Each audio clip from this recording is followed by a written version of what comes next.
But to have your love forever is a real and lasting treasure. You alone will prove to be our joy eternally. Hello there, I'm Lloyd Evans and you're watching the John Cedars channel from the bunker, and in this video I will be concluding my rebuttal of the Always Rejoice 2020 Convention of Jehovah's Witnesses by giving my thoughts on material shown to Jehovah's Witnesses on the Sunday afternoon of said convention. Now, as always, there is a lot to get through, so without further ado, let's roll the first clip.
사랑하는 여호와 바라보며 떨지 말고 힘을 내라. I've been largely ignoring the music videos throughout this rebuttal series. They are utterly cringeworthy.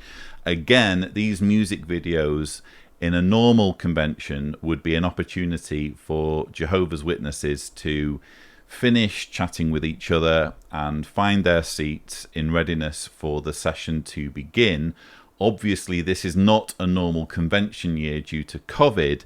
Nevertheless, they are still putting out these music videos as though it were a normal convention and people need to find their seats. And I've chosen this particular clip because for me, it's just any Pimo's worst nightmare of going in a car on the field ministry and having these kingdom melodies blaring out. I should explain, Pimo means physically in, mentally out. So imagine you happen to be one of the Jehovah's Witnesses who has woken up to the fact that you're essentially in a cult, and to maintain family ties, you're just having to go through the motions of pretending you're a Jehovah's Witness by every now and then doing the preaching work, showing up at the meetings, etc.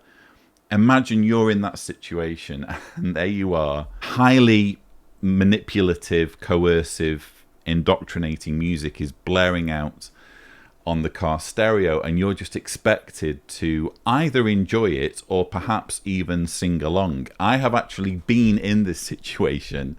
So I remember when I was already woken up, I think Deanna was already sort of waking up herself, but in any case, we were invited to go and visit some friends in Bosnia, and we travelled with a young special pioneer couple who were doing exactly this. They were playing, not even, I think, the orchestral arrangements, they were playing the piano music that people would sing along to in the Kingdom Hall on the car stereo on a road trip that was many hours long.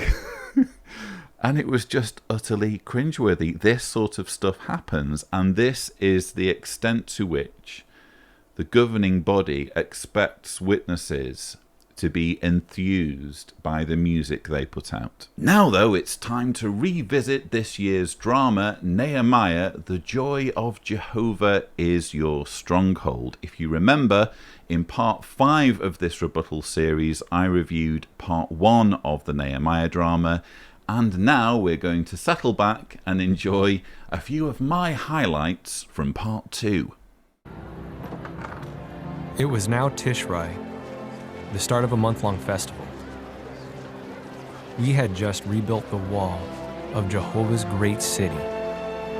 Now, it was time to rebuild the spirituality of his chosen people. Many did not know God's law. Who better to help us gain understanding than a man who had come before me, Ezra? The regulations and judicial decisions of Jehovah. He and other Levites read aloud from the law of Moses. They not only read it, they explained it, putting meaning into it. As a people, we began to understand how badly we had disappointed Jehovah. By working on the Sabbath, offering lame sacrifices, and divorcing our wives to marry foreign women. It hurt our hearts, but by reading God's law, we were learning to be Jehovah's people again. Do not mourn or weep. Now that you know what displeases God, you can do what pleases Him. So go, eat the choice things, and drink what is sweet, and send portion to those who have nothing. And do not feel sad, for the joy of Jehovah is your stronghold.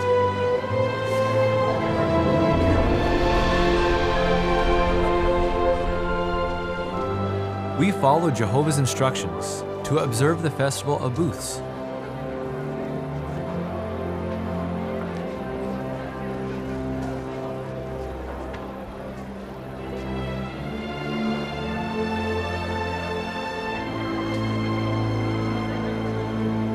We spent days rejoicing and giving thanks for Jehovah's blessing. Then on the 24th day, we assembled to read God's law, to confess our sins,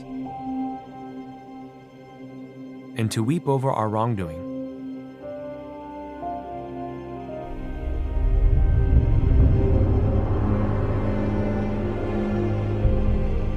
We made a binding agreement in writing.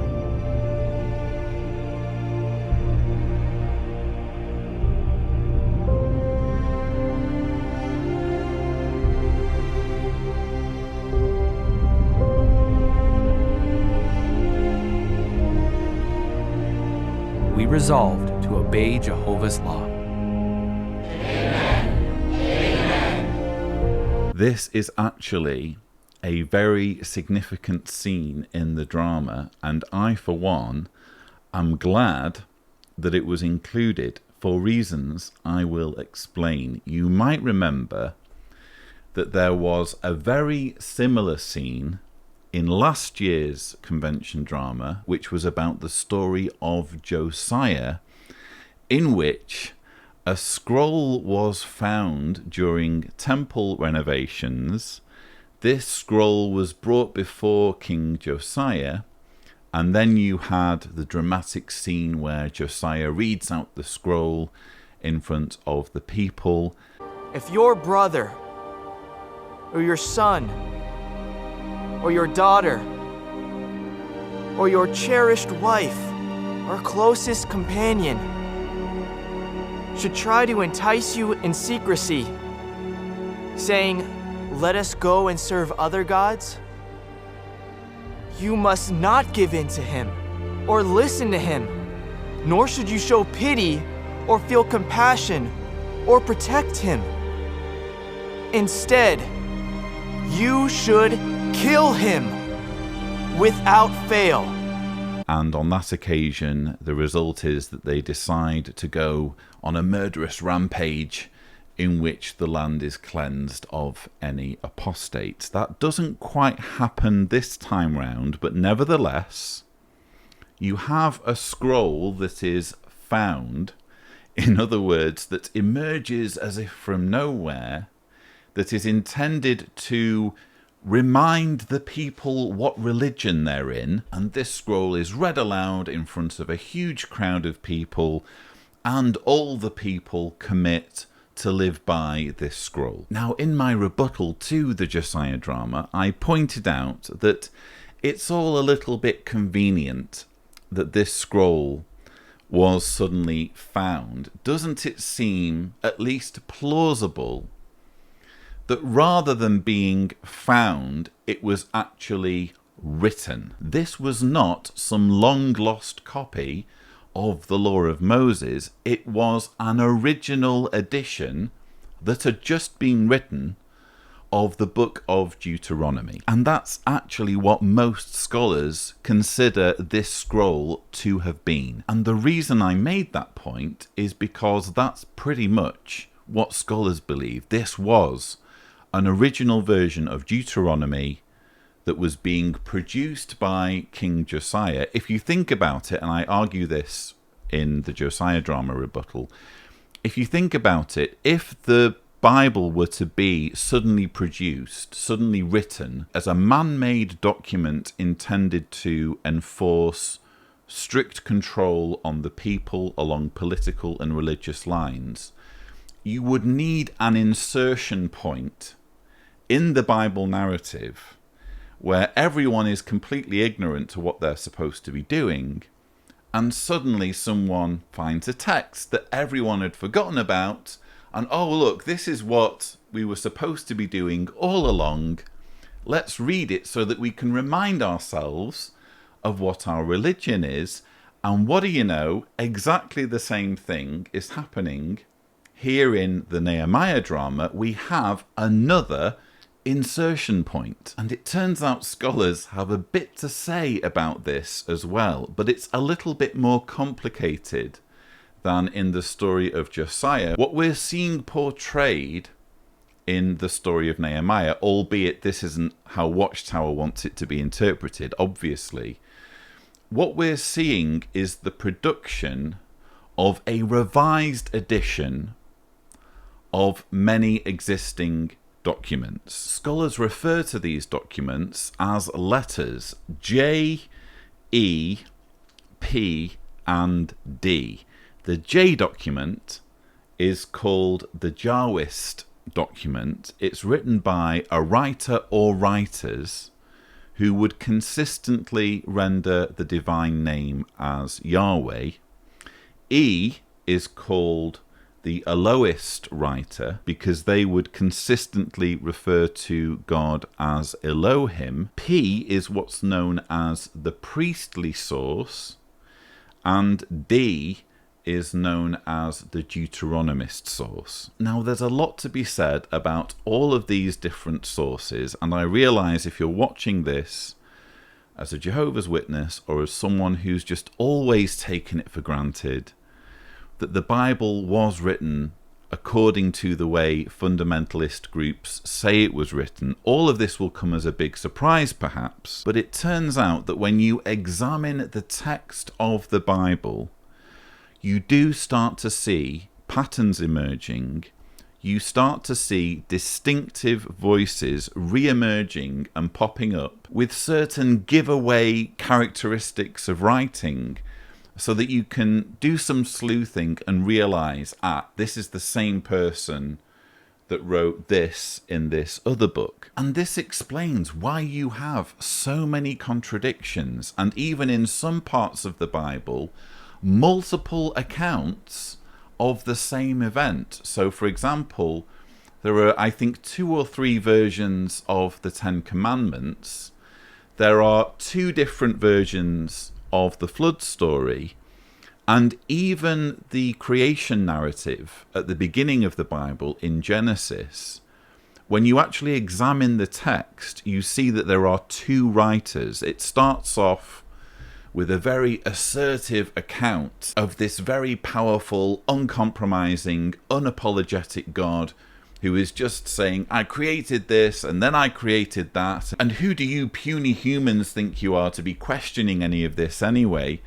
And then you switch to a little bit more of an apologetic God who's suddenly interested in the opinions of his creation and in trying to explain things and excuse things, and, for example, finding out what names Adam will give to the creatures he is producing. It turns out that when you actually examine the original Hebrew of the Old Testament books, these different writers actually show up as plain as day. And what's fascinating is we've known about this for decades and decades, but I'm guessing because the Bible is held in so much reverence by so many people, this is almost a forbidden knowledge that people just aren't learning about or don't want to learn about. But again, we're talking about reasonable, logical conclusions by learned scholars that have been around in some form or other for ages. In fact, it was in 1893 that a Bible was produced called the Polychrome Bible that showed all the different writers highlighted in a different colour, so that you could see at a glance when reading, for example, Genesis, which source a particular verse came from. Now at this point it could be that you're more than a bit confused and you're asking, okay Lloyd, where are you going with this? Where does this scene in the Nehemiah drama fit in with this idea of 4 different sources for the Old Testament? Well, these 4 different sources disagreed with each other or had different views depending on the religious views of the writers or the political affiliations of the writers, so that even though these sources were well known and had big followings in their own right, they very much disagreed with each other. And what was needed was someone who could come along and take the best bits from all of them and merge them all together into one relatively harmonious, relatively seamless series of books. And that's where the 5th source comes in. So there's a 5th source known as R, which stands for redactor. Now you might be wondering where all of this knowledge is coming from, and I just want to point out, look, I'm not a Bible scholar. What I'm sharing with you is what I've learned fairly recently. You must remember that I only woke up from my indoctrination as recently as 2010, 2011. But just in the past few years, I've been interested in finding out who really wrote the Bible. Where does it really come from? And one of the books that has really been helpful in just putting things in context and helping me understand the Bible from a grown-up perspective, from a scholarly viewpoint, is this book, The Bible for Grown-Ups by Simon Loveday. I do want to point out that Simon Loveday is not or was not a scholar. He actually died not long after writing this book, but he wasn't a Bible scholar. He was a literary critic with an interest in Bible scholarship, and he produced this book as a way of kind of explaining for the layperson what Bible scholars have discovered over many decades of research into the original languages of the Bible. And he explains it all brilliantly. And to tell us more about this 5th mysterious source, the R or redactor source, I'm going to read directly from the book, if I may. I'm reading from page 61. There is relatively little of R's own writings in the Bible. Most of his work consisted of discrete, sensitive, and highly flexible reordering. The structure he created, the apparent unity that resulted from it, and the skill with which he wrote have created an extraordinary work that has held together for over 2,000 years. But the shape of the work, though unobtrusive, shows his intention and his values very clearly. He rearranged the material so that every one of the 5 books of Moses began with a priestly text, showing beyond dispute that he came from the Aaronid priesthood. Do we know who he was? Almost certainly we do. Around 458 BC, a great Jewish scholar and scribe left Babylon, where a substantial Jewish community had been founded in the exile period and still lived on, to make the arduous 4-month journey across the desert to the newly rebuilt city of Jerusalem. He brought with him a substantial returning group of exiles and carried rich gifts for the Jerusalem community from the Babylonian Emperor Artaxerxes I. He described himself as a ready skilled scribe in the law of Moses and as a direct descendant of Aaron, and he came with the law of God in his hand. On his arrival, standing in the square before the water gate, he read a scroll to the assembled people of Jerusalem from the early morning until midday. And then Simon Loveday quotes Nehemiah 8 verse 3, which is the scene we've just been watching. And the people wept when they heard the words of the law. What was the book that moved them so powerfully? It was the Pentateuch, the 5 books of Moses, newly assembled from all the sources we have been considering above. Who was the reader? The reader was Ezra, author of the book of that name in the Bible. And we can make a very confident guess that he was also the redactor, the man who, more than anyone else, was responsible for the shape and structure of the first 5 books of the Bible as we have them now. The tradition that Ezra wrote this part of the Bible goes back to the 4th book of Ezra, which dates from about 100 AD but is not included in the Protestant Bible. And Jerome in the 4th century AD writes of Ezra as the renewer of the Pentateuch. Ezra himself hints but does not say that he is the redactor, but he is very explicit about another of his actions. By his own account, Ezra 9 and 10, he persuaded the Jews of Jerusalem to dissolve all the marriages they had contracted with non-Jews, and to put aside not only the wives, but also the children involved in these unions. He believed in racial purity, and he practiced ethnic cleansing.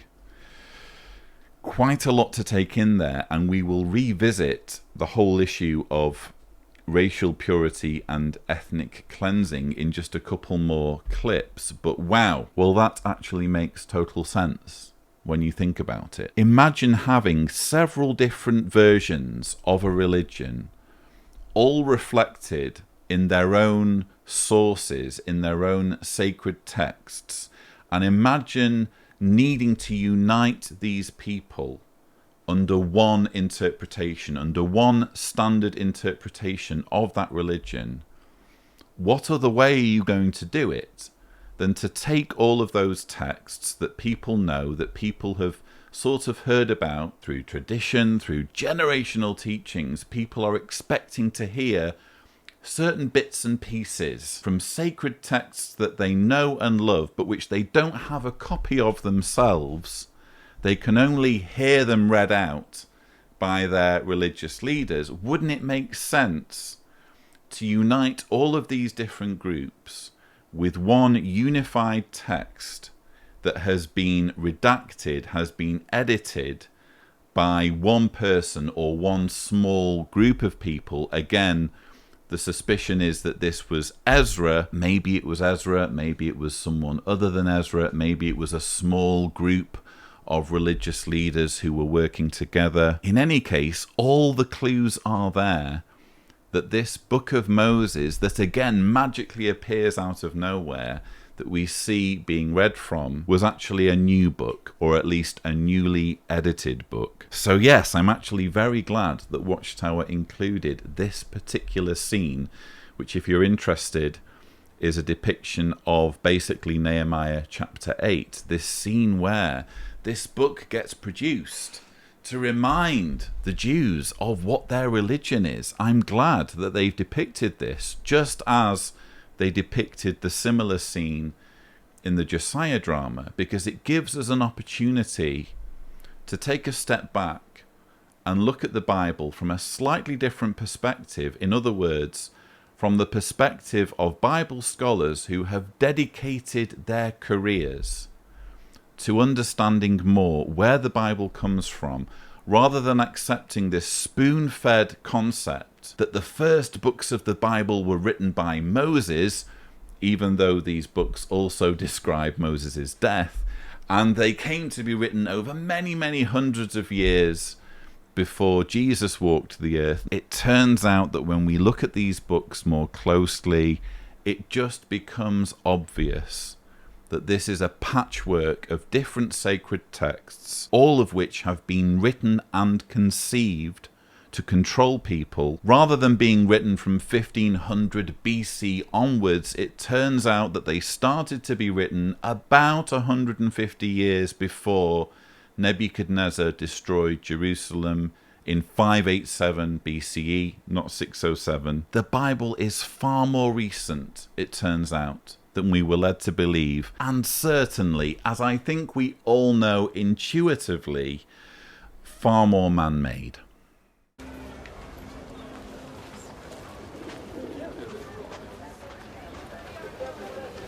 Young man, why not offer a sheep? The bigger the offering, the bigger the blessings. And besides, you know it's more impressive to the neighbors, huh? Thank you. I already have an offering. Yes. But look, you seem like a nice man. So today for you, a special price, huh? Hardly more than you paid for these doves. Come take a look.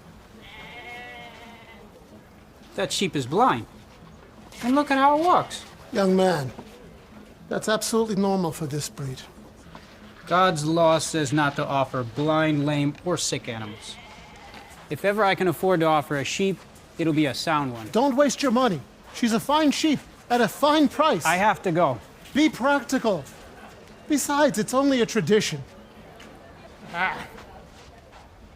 This was another interesting little scene where, if you think about it enough, it all again starts to unravel and you realize how man-made all of this is. I mean, we're supposed to believe that the Almighty God, who created the universe, who created humans, who is all-wise and all-knowing, in an ideal society designed by him to reflect his wisdom and his personality, what you would have is blood offerings.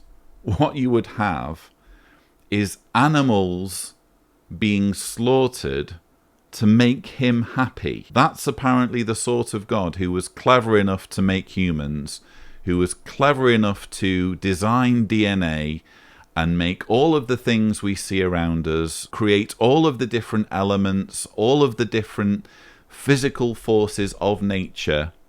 And that's what he wants. He wants to see blood pouring. He wants to see sheep and goats with their necks cut, bleeding out for him. He wants burnt offerings. He wants flesh.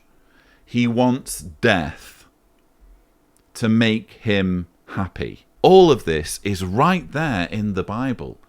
And it illustrates the point I was trying to make in the previous part of this rebuttal series, namely that the producers of these Bible dramas, as talented as they are, and these dramas do seem to be getting better technically year on year, they are tethered, the producers, to this concept that you can just take any story from the Bible or any passage from the Bible and it's going to make an amazing film. Again, that's not how it works though, is it? Because if we're all going to be honest, the Bible isn't really that interesting. There are one or two interesting stories, but mostly the Bible is a tedious, incoherent stream of consciousness from a backwards age when people thought seriously that death and killing animals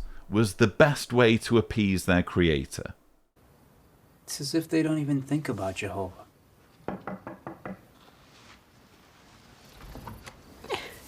Zuba, what's wrong? Zuba, what happened? How's Raham?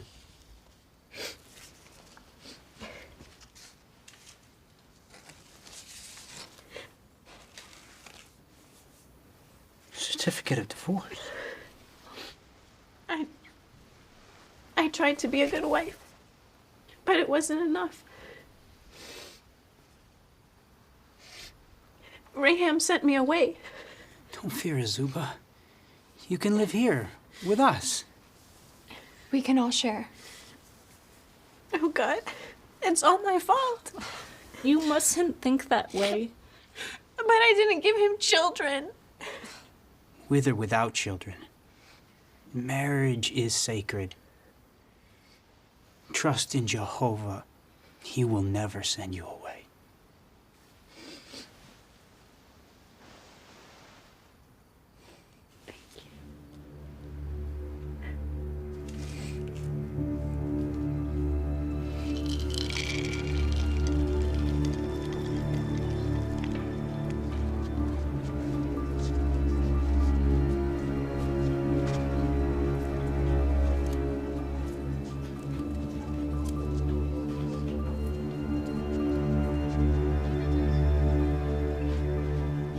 Raham,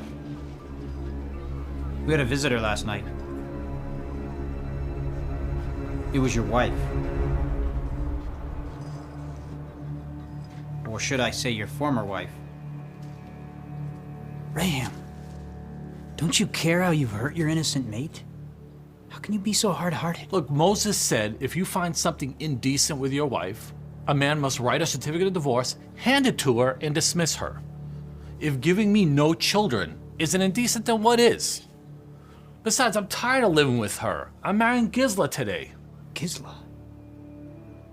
That Moabite girl? I heard you bind yourself with an oath and a curse not to take a wife from the nations. God's law says they will turn your sons away from following me to serve other gods. Then Jehovah's anger will blaze against you. Who are you to counsel me? Every man must find his own joy, and I intend to find mine. Raham, only Jehovah can give true joy. Do you really think you can give yourself more joy than he can? Boom! Mic drop there from Peleth. Well, I'll come back to that whole thing about marrying people from the nations, because that too is significant. I'm going to try not to repeat myself too much from what I said in the previous installment of this rebuttal series, but we're running into the exact same problems that I highlighted from part 1. In this case, the producers of this drama just assuming that everything in the Bible is good and proper and that it's all aged beautifully so that it will make total sense to a modern audience. And of course, a modern audience is going to sympathize with the plight of Azubah, Raham's wife, who he rejects. We saw in part 1 the tension in that marriage because Raham was insisting on children and guilting Azubah because she was childless. As I pointed out in part 5, that's entirely on the Bible. That's entirely on the Bible writers in both the Old Testament and the New Testament, who relegate women to childbearers, who insist that it's the role of the wife to bring forth progeny. And I gave the example of Proverbs 31, where among the attributes of the capable wife, it says, and her children have risen up and pronounced her happy. In other words, if you want to be a capable wife, you're going to need to produce children. What more do you expect, based on that kind of culture, than for this sort of thing to be happening? And let's remember, these are God's rules. It's God who's inspiring the Bible writers to put this burden on women so that they have to produce children if they're going to be valued. Well, what does God have to say about divorce? Let's look it up, because Raham alludes to this, but because the producers are so busy casting Raham as the bad guy, they kind of skim over the fact that he's right. Deuteronomy chapter 24, verse 1, if a man marries a woman, but she does not please him because he found something indecent about her, he must write out a certificate of divorce for her, hand it to her, and dismiss her from his house. All of the power rests with the man. You don't have women being given this sort of provision so that they can decide, I'm not satisfied with my husband. There are a few things that don't please me about my husband or that I find indecent.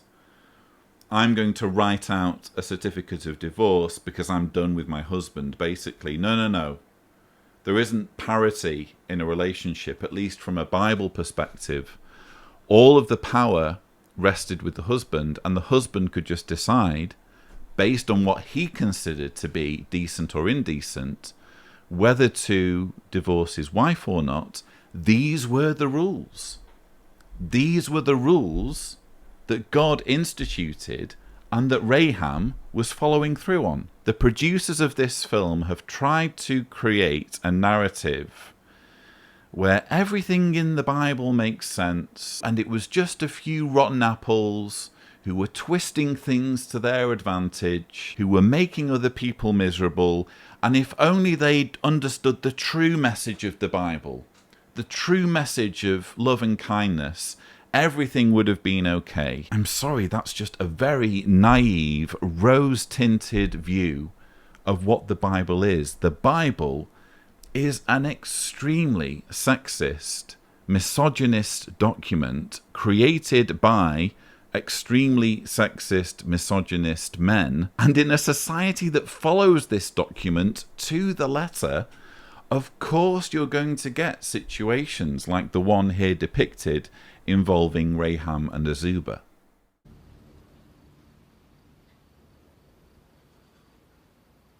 Jehovah, why do we treat each other so treacherously, profaning your covenant?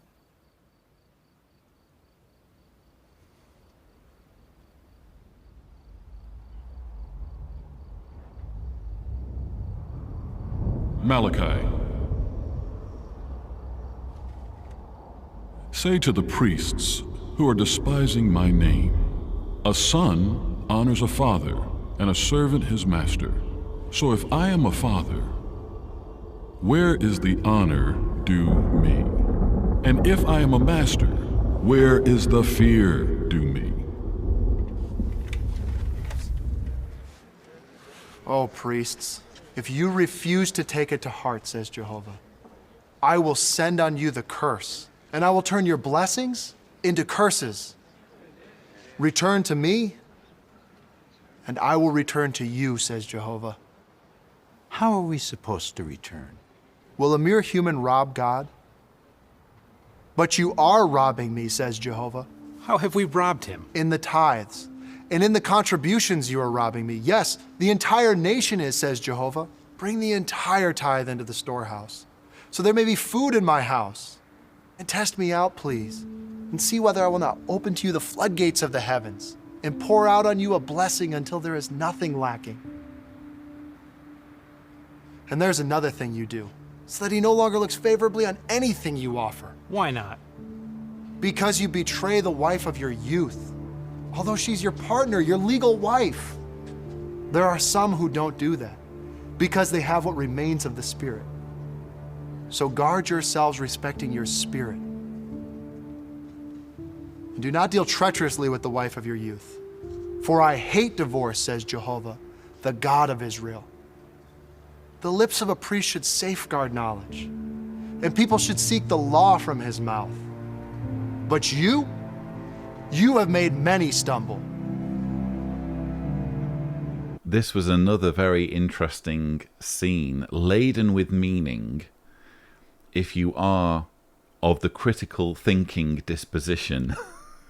Because what have we just seen? We've seen Malachi essentially hearing voices in his head. Or how are we supposed to think of it any differently than that? Jehovah is apparently the sort of God who could, if he wanted, give his message to everyone simultaneously. Or he could, for example, round up all the priests, round up all of the inhabitants of Jerusalem, and give his message to them from the thunderclouds, which is apparently his style. He likes the thundery approach, as we see there. He could, if he wanted to, cut out the middleman and just say what he wants to everyone. Instead, he chooses Malachi, tell them I said this, and if they don't do as I say, things are going to go really bad. This is the way God does things, apparently. And you can see the problem here. If you think critically about this, you can see what an inefficient way of divulging knowledge this is. To just single out one person, give that person your message, and then just expect everyone to take it on face value that the message has indeed come from you, rather than being either a figment of the person's imagination or the person deliberately setting out to trick people. How are the priests supposed to know whether Malachi is really conveying words from heaven, or whether Malachi is just expressing his opinion and pretending it's come from God to try and give his words extra weight? This all goes back, of course, to the words penned in Deuteronomy 18, verses 20 to 22, which I actually quoted from in my very first ever vlog video, because when you fully consider these words, the authority of Watchtower just completely falls apart when you think about it. Deuteronomy 18, 20 to 22. This was the divinely instituted method for truth testing, for determining whether a prophet was speaking the words of God or not. If the prophet said something and it didn't come true, he was to be slaughtered. And if he predicted something and it did come true, well, this must be God's one true prophet. Obviously, Malachi isn't predicting anything here. He's just saying, this is what God wants you to do. Well, again, that could just be Malachi insisting on his opinion. But that aside, how does Watchtower fare when you apply these words to their many predictions that they've published over many decades, occasionally pointing to specific years as the date for Armageddon?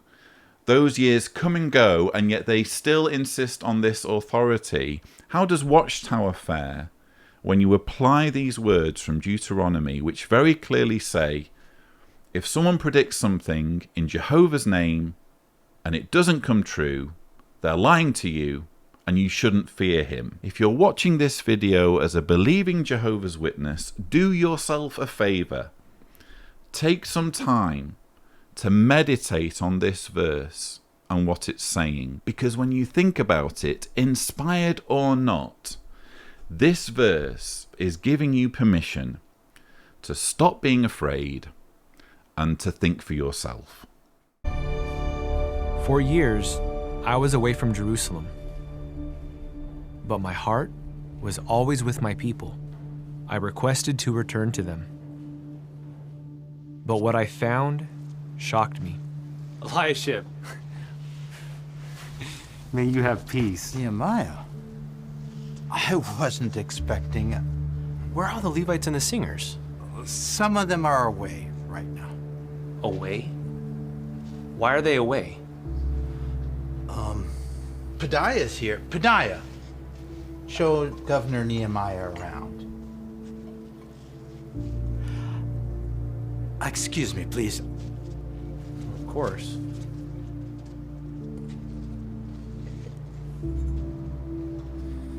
Pedaiah, tell me about the temple services.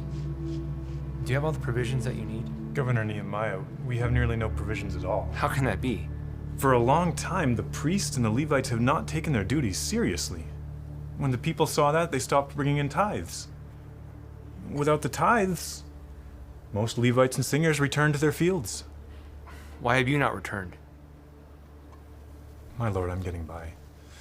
I've always believed that Jehovah helps those who trust in him.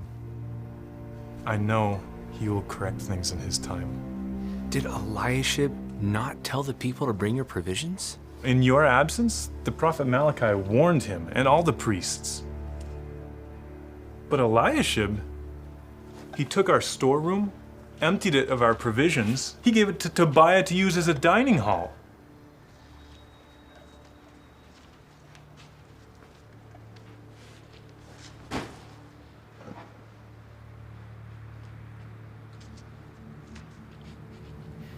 Pedaiah, help us get rid of these things.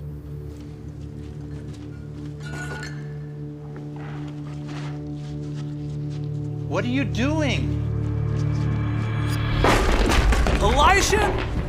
What have you been doing? Yes, take that, random lightweight prop. Nehemiah there showing us how butch he is by throwing one of the smallest items of furniture. Well, here again we have a scene that leaves us with more questions than answers. Nehemiah returns to Jerusalem, having spent years in the court of Artaxerxes I, resuming his role as a cupbearer. He returns to Jerusalem, doesn't like what he sees, and throws a hissy fit because, in part, for a long time the priests and the Levites have not taken their duties seriously. For a long time, the priests and the Levites have not taken their duties seriously. When the people saw that, they stopped bringing in tithes. Well, why wasn't Nehemiah taking his duties seriously? That's my question. He's there in the court of King Artaxerxes, working as a cupbearer, essentially tasting food for the king of Persia for years, while everything's going to hell back in Jerusalem. For years, I was away from Jerusalem, but my heart was always with my people. I requested to return to them. He would probably argue, yes, but that's my job. That's the whole reason why I got the gig to be the governor of Jerusalem to begin with, because I happened to be the cupbearer of King Artaxerxes. I leveraged my familiarity with Artaxerxes to get me the position of being governor of Jerusalem. Well, if it's okay to ditch your obligations towards Jehovah, depending on what your secular employment requires, what does that tell us about the first dramatization from this Always Rejoice convention, which depicts a man who is offered overtime at work and leaves the audience with absolutely no ambiguity that the man ought to reject the overtime, do less work, be paid less in order to serve Jehovah. That's the only way everything's going to be right and proper. That's the only way the man's going to be happy. How does this whole situation with Nehemiah prioritizing his work as a cupbearer over his responsibilities in Jerusalem, how do we reconcile these two completely different narratives? Apparently it's one rule for people in positions of power. They can make excuses for themselves. But when it comes to the rank and file, when it comes to the people on the shop floor, they've got to drop everything. They've got to make any sacrifices possible. They've got to consider themselves accountable for following through what their religion requires to the letter. Not only had they neglected Jehovah's house, some of the Jews continued to conduct business on the Sabbath, a day Jehovah had declared as holy. What are you selling today? Only the best quality fish from Tyre. What are you doing? Do you not care that this is the Sabbath? Nehemiah. What is this evil thing you're doing? That's why God brought disaster on this city. People think it's acceptable now. What does Jehovah think? I stopped the buying and selling and ordered the doors closed so as to keep the Sabbath day holy.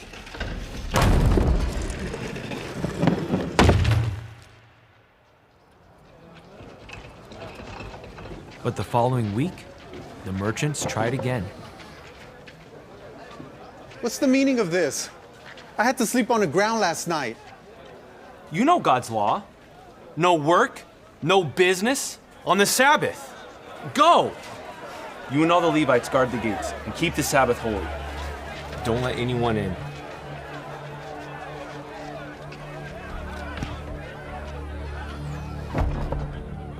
Yes, that'll keep the riffraff at bay. A scowling, bearded man with a leather bandana and vest. Bandanas are pretty much the stereotypical apostate look, as it happens. Anyway, we again have more questions than answers. We're learning here all about the importance of keeping the Sabbath. If we go to the book of Numbers, we find out just how fastidiously the Sabbath should be observed. In Numbers 15:32 through 36, we have the account of the man who is found collecting pieces of wood on the Sabbath day. The man wants to light a fire in the desert, if that's okay with everyone. No. Because he's collecting wood on the Sabbath, it's decided after he's brought before Moses and Aaron and the whole assembly, yeah, he needs to be executed. We actually need to end his life because he's collecting wood on the wrong day. So this is the divine standard, apparently. If you so much as collect wood on the wrong day and you are living under a theocracy, you are living under an administration that is directly ruled over by Jehovah, the standard is you need to die. So my question is, and it's a fairly obvious one, why isn't Nehemiah running around with a spear or with a sword and just running through everyone who's trying to buy or sell in Jerusalem on the Sabbath? Instead, he's very polite. He says, well, I'll give you some time. You guys gather your things, just get outside. We'll pretend this never happened. I'm going to close the door on you all. I'm going to post this bearded bandana guy outside.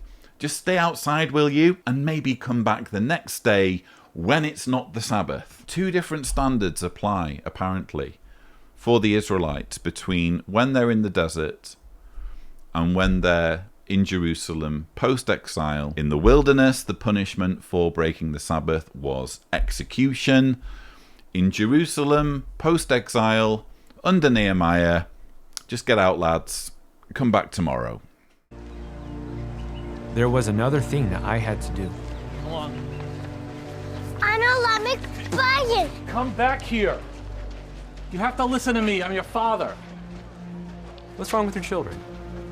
They don't like coming to the temple. Oh, sweetie. Why don't you like it? Come back here now. I'm sorry, my lord. My wife speaks very little Hebrew. Did you not swear never to marry someone who doesn't serve Jehovah? Nehemiah, nobody cares. Did you not? Yes. Then why have you ignored the command of Jehovah and your own oath? Let me go. No wonder your children don't love Jehovah. Did you imagine that you could succeed without Jehovah's blessing? I prayed for Jehovah's blessing. Did you? But you didn't obey him. Raham, how can Jehovah bless something that is against his will? Why was I surprised? The people were just following the bad example of those taking the lead. Eliashib's grandson married a Horonite, the daughter of Sanballat.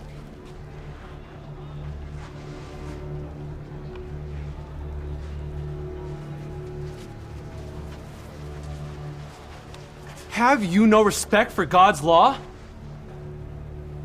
You should not give your daughters to their sons, nor accept any of their daughters for your sons, or yourselves. Was it not because of these that King Solomon sinned? Grandfather, say something. Be still, my son. Is it not something unheard of for you to commit this great evil by marrying foreign women?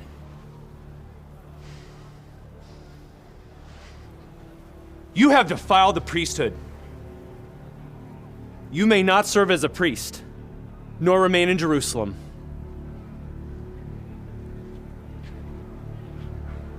Fine.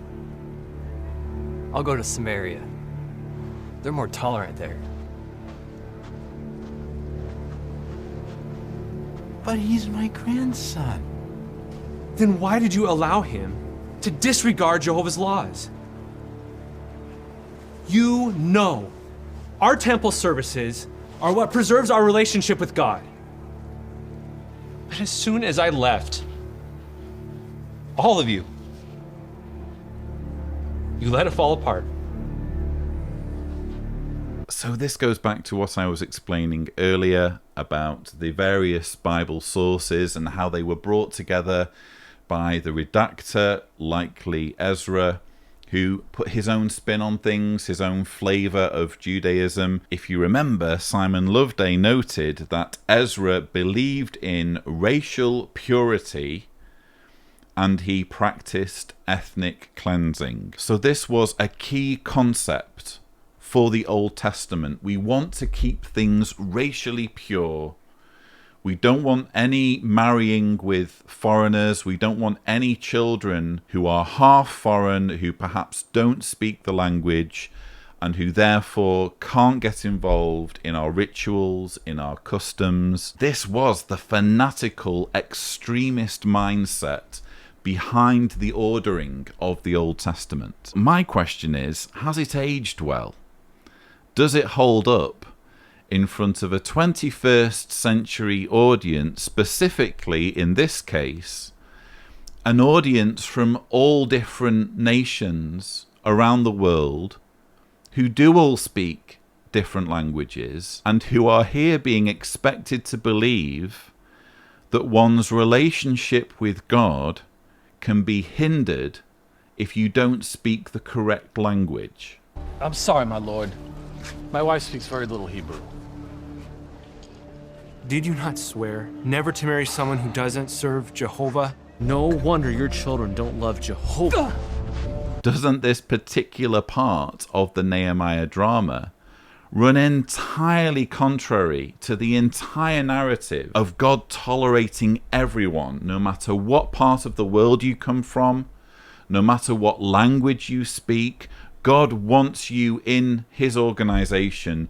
God's going to dedicate resources and language teams and remote translation offices to make sure you get to have a relationship with him if you want. And yet here we're learning, actually, a relationship with God is quite a bit more exclusive than that. In the time of the Old Testament, you just had to be Jewish.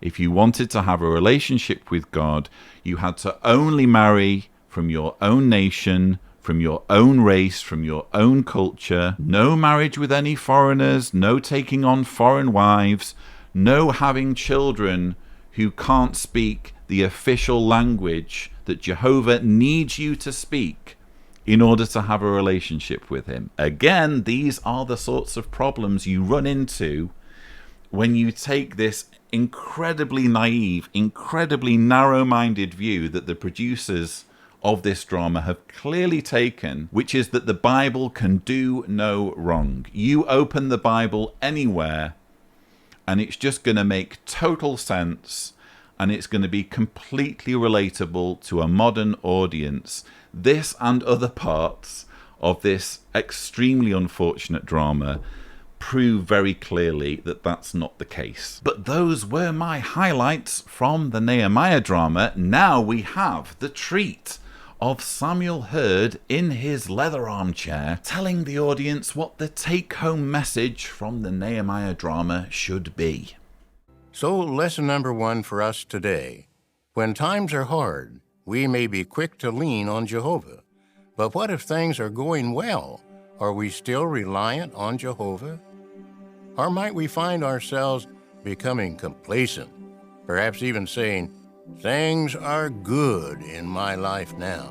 I know there's a need to get to work. But I've been serving Jehovah for many years now. I've done my part. Let someone else do it." Will Jehovah bless such an attitude? Wouldn't it be better to turn to Jehovah in prayer, asking Him to give you the courage and joy to continue to reach out in your service to Him? You just might be surprised at the doors Jehovah opens for you. Now, once Nehemiah arrived in Jerusalem, he didn't just give orders, did he?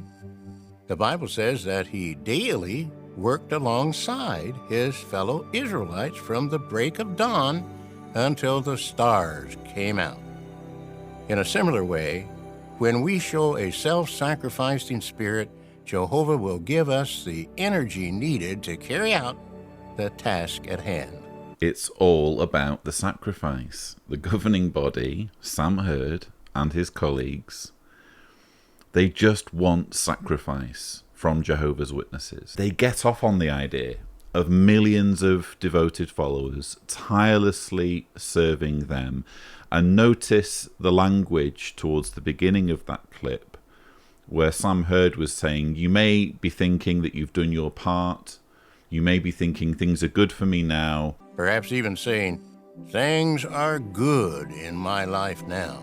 I know there's a need to get to work. But I've been serving Jehovah for many years now. I've done my part." Samuel Hurd is basically telling Jehovah's Witnesses there is never a time to throttle back. There is never a time to rest. You must just continue on this perpetual hamster wheel of feeling as though you've never quite done enough, of feeling as though there's always a bit more that you can sacrifice for the organization. I also found it fascinating when he said, once Nehemiah arrived in Jerusalem, he didn't just give orders, did he? Now, once Nehemiah arrived in Jerusalem, he didn't just give orders, did he? The Bible says that he daily worked alongside his fellow Israelites from the break of dawn until the stars came out. That's an interesting observation, Samuel Hurd. When will you be following that example? That would be my question. It seems to me that the governing body ask an awful lot of Jehovah's Witnesses, and that's putting it mildly. They demand control over the lives of Jehovah's Witnesses and guilt them into feeling as though nothing that they do is ever quite enough. There's never a point in their lives where they can just relax. They always need to be chasing this mirage of feeling as though they need to serve Jehovah more. Where is the example from the members of the governing body when it comes to the preaching work? Because we get the occasional photograph or the occasional video footage of them doing preaching, which is interesting if you think about it. It means that they've gone out in the door-to-door work and made sure that someone's been there with a camera or perhaps even a film crew to document them doing that. Well, that's all well and good, albeit it's rather telling. But on what occasions have they just shown up unannounced in someone's congregation? Because everyone would recognize them. There would be no doubting this is a fellow believer. When have they actually turned up at a meeting for field service and said, I'd like to work with this congregation. I'd like to work shoulder to shoulder, which is the example that's being given here. Shoulder to shoulder with my brothers and sisters in the preaching work, just on this one-off occasion so that I can get to know my fellow brothers and sisters better and learn more about what it's like to serve Jehovah in this particular part of the territory. When do they do that? They never do that. They only ever expect Jehovah's Witnesses to do the donkey work, to put in the many hours of preaching, while, let's face it, they're sat in their office or they're sat around their conference table, not actually getting involved directly in what they're expecting millions of other people to do. Like Nehemiah, we might encounter opposers who scheme to bring our loyal service to a halt. Some may invite us to meet them halfway, so to speak. They may try to convince us that if we serve Jehovah with just a little less zeal, we could pursue worldly goals at the same time. However, because God's kingdom comes first in our lives, we can be like Nehemiah and refuse to compromise. We know where this world's headed. Opposers also spread false accusations against us. In some lands, we're accused of posing a threat to the state. Some accusations have been successfully rebutted in court. But whatever the outcome, we're confident that Jehovah will direct matters according to His will. Opposition may also come from those who pretend to serve Jehovah. Just as a fellow Jew tried to get Nehemiah to break God's law to save his life, so former witnesses may try to get us to compromise in one way or another. However, we reject apostates because we know that our lives are saved, not by breaking God's laws, but by keeping them. Isn't that interesting? So, some very strong anti-apostate rhetoric there. In this year's convention, apparently apostates are in the business of spreading false accusations. We don't hear what these accusations are, conveniently. We only hear one accusation. Opposers also spread false accusations against us. Opposers also spread false accusations against us. In some lands, we're accused of posing a threat to the state. I don't think that's how I would word things. I think my arguments against the organization are a bit more nuanced than that. I suppose if a state values the welfare of its citizens and doesn't want children to be put in harm's way and considers organizations that conceal crimes a threat, then yes, I suppose that could be true. But again, it's not my main message that I'm leading with when I make videos. The main takeaway, hopefully, for Jehovah's Witnesses watching my channel is that the organization is man-made and lies to people and exploits and manipulates people and isn't worth the devotion that is lavished on the leaders like Samuel Hurd. That's the main message, I suppose, from my videos, at least as far as Jehovah's Witnesses are concerned. I'm also interested in exposing the abusive elements so that the wider world, wider society can take a look at what's happening and see what they can do, such as we saw in the Australian Royal Commission. It's nice to see very, very gradually governments taking these things seriously. Russia is clearly a completely different situation. As I've already described, in Russia you have a totalitarian regime clamping down on religious minorities that they feel they cannot control as easily. And as I've said in previous rebuttals, Jehovah's Witnesses in no way hold the monopoly when it comes to persecution as a religious minority. Sam Hurd also says some accusations have been successfully rebutted in court. Some accusations have been successfully rebutted in court. But whatever the outcome, we're confident that Jehovah will direct matters according to His will. Interesting that he doesn't tell us which accusations haven't been successfully rebutted in court. And this is actually quite common for Jehovah's Witness propaganda. When you look at their website and their news section, they will only ever celebrate court victories, and even then only certain court victories. So for example, when Watchtower managed to overturn the Montana ruling, and again I'm being careful not to go into too much detail so as not to trip YouTube's algorithms and make this video less desirable for YouTube. But when Watchtower successfully appealed a multi-million-dollar judgment, there was nothing about it on jw.org because they didn't want Jehovah's Witnesses, I'm guessing, to drill down and find out more information about what this case was about and what led to it. They only ever talk about some court victories, and they certainly never talk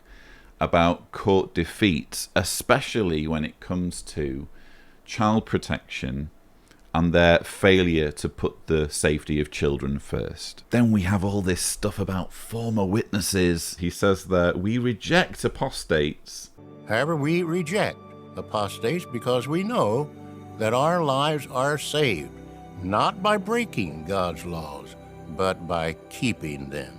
I don't think I've made a single video where I've argued for people to break God's laws. If he's talking about leading a moral life, if he's talking about the need for people to be good to each other, to be responsible and upright and kind and law-abiding, I would never argue against any of those things. In fact, I think being a Jehovah's Witness in many ways makes it harder for you to be moral, because when you're a Jehovah's Witness, you have to bypass, in some instances, your morality to put the organization's demands and expectations first. Is it moral for parents to shun their children over an ideological difference?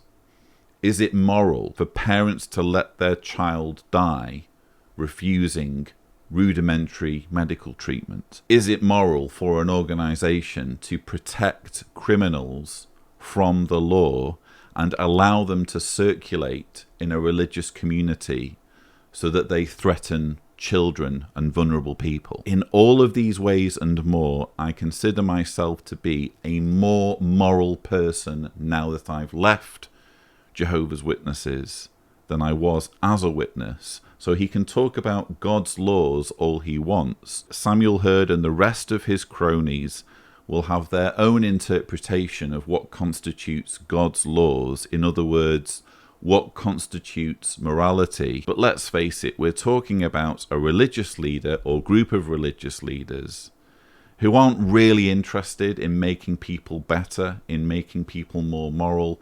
They are interested in power. They are interested in control, and ultimately they just want their followers to comply with their demands and their expectations, regardless of whether they make sense and regardless of whether they're moral.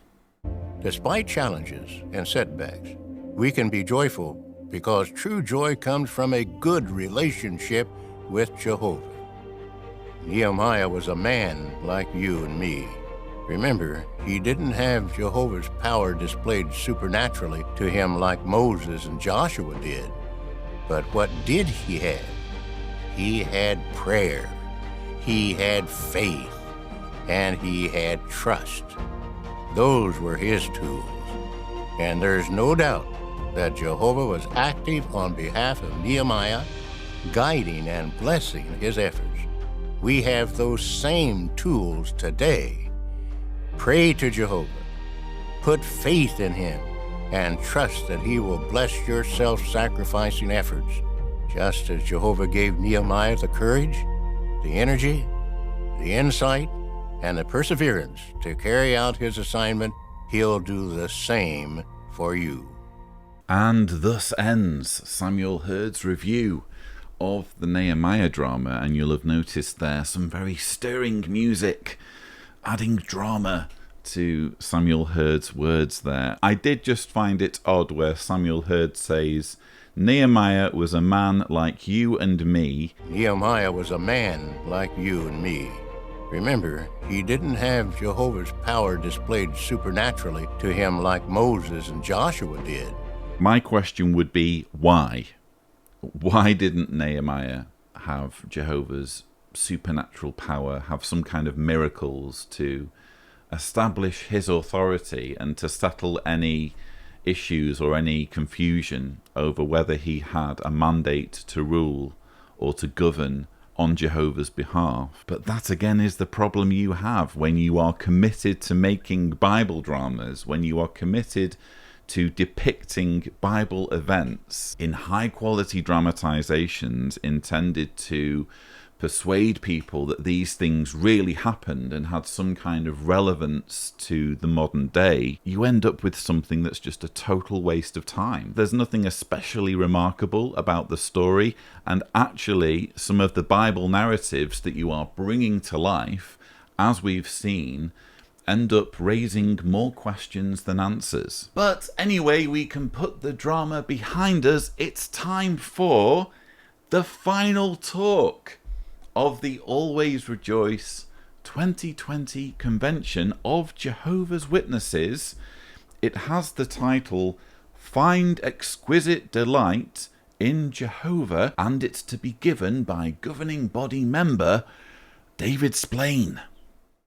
Well, we had big plans for this summer, didn't we? Special conventions, regional conventions in all parts of the earth, happy times, warm fellowship. And then, the coronavirus. Near the end of March, the governing body realized that we were going to have to make some important adjustments as far as the conventions were concerned. But what to do? All of the outlines had been prepared, 48 of them. Well, the teaching committee came up with an idea. Let's have the governing body and many of the helpers deliver all of the convention talks on the program. We'll record them. And then the brothers in all parts of the earth will be able to enjoy the program in safety. Well, this was going to be a tremendous job for a number of Bethel departments. 60 members of the broadcasting department here at headquarters worked tirelessly over a 3-week period to schedule and record the program. And in the branches, thousands of energetic volunteers in our translation departments produced the program in 400 languages, probably more than 400 languages when it's all done. And then 44 broadcasting departments in the branches also had a share. So to all of those who had a share in making this program possible, all those who were involved in scheduling and recording and translating, we want to say thank you. Thank you so very much for all you've done for us. So this is an interesting summary of the lengths Watchtower has gone to get the convention out in some form, despite the pandemic, despite the fact that obviously witnesses couldn't meet in large auditoriums as they normally would, to hear all of these talks presented by local elders, circuit overseers, etc. Instead, the governing body decided that they would introduce the material along with their helpers, and this apparently put a strain on their audio video services department, or the various departments that are responsible for putting these videos together. Noticeably, there have been no JW Broadcasting episodes for July and August. Clearly, Watchtower has been throwing everything behind this convention to get it all done. But I did want to comment on the speakers. He mentions there, 48 outlines in total, and they obviously and predictably decided that this would be all about rank. This would be the governing body's time to shine, as usual, together with selected helpers. Now, clearly, not all the helpers were used. I, in fact, counted 12 helpers from the 6 different governing body committees that were omitted. If you're interested in this level of detail, I can name them for you if you like. For the writing department, Isaac Murray, Gene Smalley, and Hermanus van Selm were not chosen. For the publishing committee, Robert Butler, Donald Gordon, Alex Reinmuller, and David Sinclair were not chosen. Actually, Alex Reinmuller was a surprising omission, given that Also on the publishing committee, you have Harold Corkin, who was chosen. I personally find Harold Corkin to be an incredibly tedious speaker, whereas Alex Reinmuller has a little bit more charisma and energy when he's speaking. So I'd be fascinated to know what the logic was there. Then for the personnel committee, omitted were Gerald Grizzle and Daniel Molchan, or Molchan, I don't know how you pronounce his name. And for the service committee, omitted were Christopher Maver, who has given a few morning worship videos, Baltazar Perla Jr., and Leon Weaver, who has co-presented a JW Broadcasting episode. And the reason I find all of this fascinating is that it seems that an elite of governing body helpers is emerging, not only within each of the committees, but also, you could argue, the teaching committee is becoming kind of a class above the rest of the committees, because all of the members, all of the governing body helpers within the teaching committee, they were all used. William Malenfant, Ronald Curzon, David Schaefer, Kenneth Flodine, Mark Newmair. It seems that when you're on the teaching committee, if you can get yourself on the teaching committee, bear in mind the teaching committee has oversight of the audio video department, you are basically guaranteed a slot when it comes to the assignments for Watchtower propaganda. The only other governing body committee where there was 100% representation by the helpers was the coordinators committee, which only has one helper, and that's John Ekron.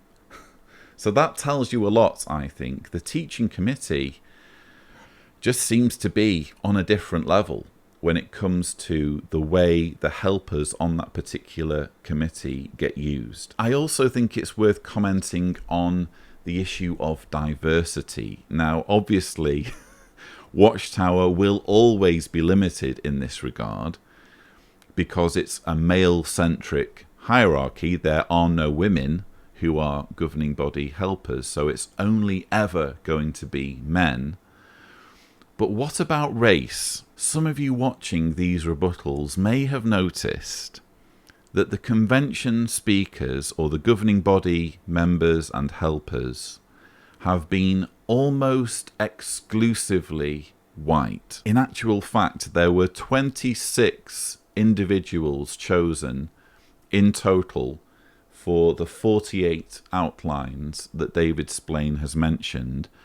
Of these 26 speakers, only 3 were people of colour: William Turner, Ralph Walls, and Samuel Hurd. What does that tell you about diversity in Jehovah's organization, an organization that prides itself on being global, on representing people of all nations and colours, an organization that claims to represent a God who is not partial? What's the verse in Acts 10, 34 and 35? Now I truly understand that God is not partial, but in every nation the man who fears him and does what is right is acceptable to him. Well, if that's truly the case, how can it be that at the top level of the hierarchy of Jehovah's organization, the organization of the God who is not partial, it's almost exclusively white men? Apparently the God who is not partial isn't so keen on the melanin. He prefers a leadership over his people that is overwhelmingly white. Now, speaking of broadcasting, do you think Jehovah has been preparing us for something like this pandemic? Think about this. A few years ago, the decision was made to set up something called JW Broadcasting. And at the time, who knew how practical an arrangement that was going to turn out to be? And who knows what uses JWB will be put to in the future? Jehovah knows. Jehovah looks ahead. Sometimes we don't know ourselves why certain decisions are made or why we are making certain decisions, but Jehovah knows. Jehovah is our greatest joy.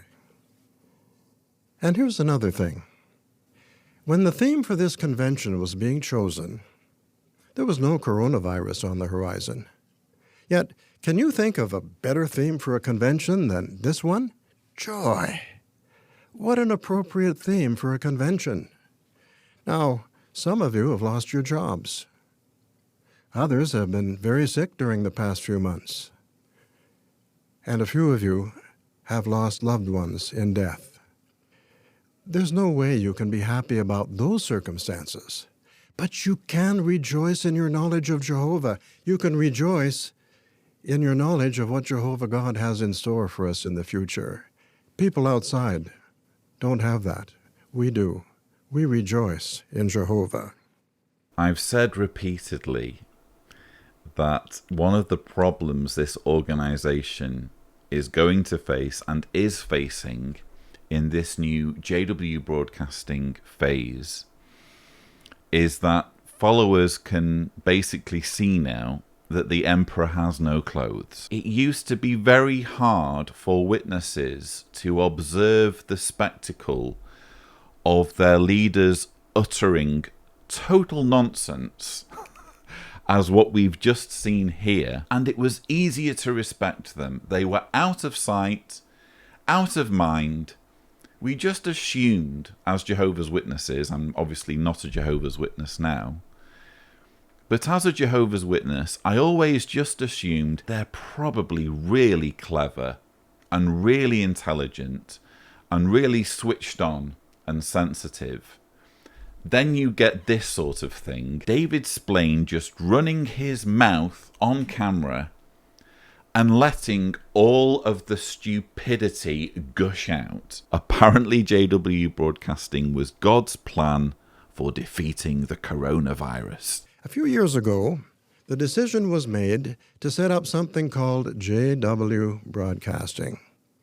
And at the time, who knew how practical an arrangement that was going to turn out to be? Sometimes we don't know ourselves why certain decisions are made or why we are making certain decisions, but Jehovah knows. Given a choice between saving lives, arranging for the lives of hundreds of Jehovah's Witnesses to be spared from this pandemic, and making sure that the survivors could be suitably manipulated and suitably indoctrinated with a stream of video propaganda, Jehovah took the latter option. Never mind saving the lives of hundreds of my followers, never mind saving the life of Mark Sanderson's father, who we learned on the Friday regrettably and sadly succumbed to this virus. No, I want to make sure that my people get indoctrinated during this pandemic. And what better theme could they conceivably have than, seriously, there's no better themes for a pandemic than joy. When the theme for this convention was being chosen, there was no coronavirus on the horizon. Yet, can you think of a better theme for a convention than this one? Joy.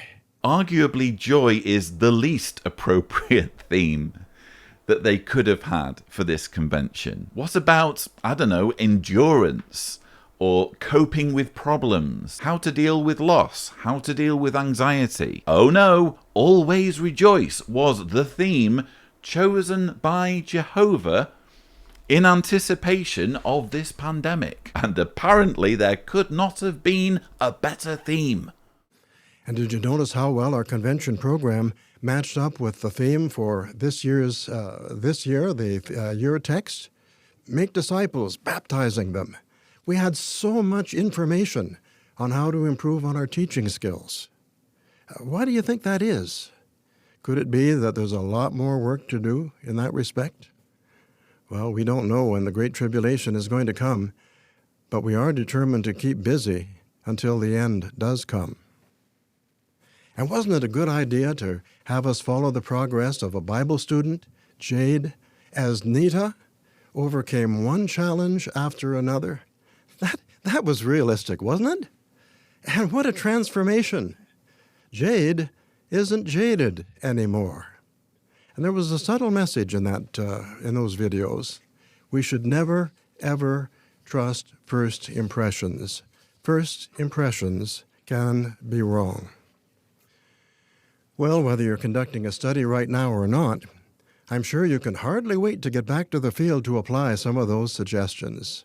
What a wonderful part of the program that was.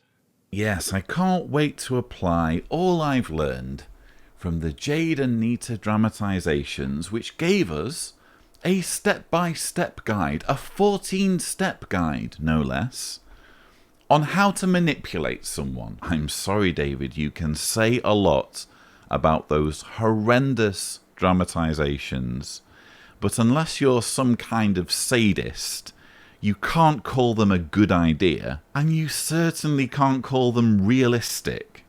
And wasn't it a good idea to have us follow the progress of a Bible student, Jade, as Nita overcame one challenge after another? That was realistic, wasn't it? There is absolutely nothing realistic about a strong-minded, intelligent, independent young woman just jettisoning her critical thinking skills and just swallowing hook, line and sinker whatever charlatanry, whatever cheap parlor tricks get thrown at her to persuade her to join a cult. It was basically just a case of David Splain and his colleagues living out their fantasy of young, intelligent, attractive people unquestioningly deciding to just drop everything and follow them and embrace their authority. The one good thing to come out of those dramatizations, as far as I'm concerned, is that this is a case of Watchtower just putting their cards on the table and just being very blatant and very open about the fact that they are in the business of manipulating people, of using mind control tactics, and just showing the world their playbook for indoctrination and coercion. If you haven't already checked out my abridged compilation video on the Jade and Nita dramatizations, please do take a look. I've tried to give it a bit more structure and get to the point more quickly to show the way the organization is effectively instructing witnesses to trick people, to pressure them, to lie to them, to control them. It's all there in those dramatizations. So if there's one thing I'm glad about, it's that outsiders watching this material can get a heads up, and they can realize that when a Jehovah's Witness approaches them and offers them a free Bible study, there's far more to it than meets the eyes. But what about other parts of the program? Do you remember some of these highlights? Let's watch. There are millions of Jehovah's Witnesses around the world, each finding a way to be joyful. Despite the trials we face, we can find joy in the choices we're making, in the families we're raising, from the creation we're observing.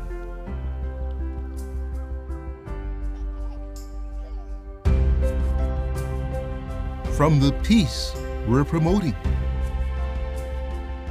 Joy is found in the message we're preaching.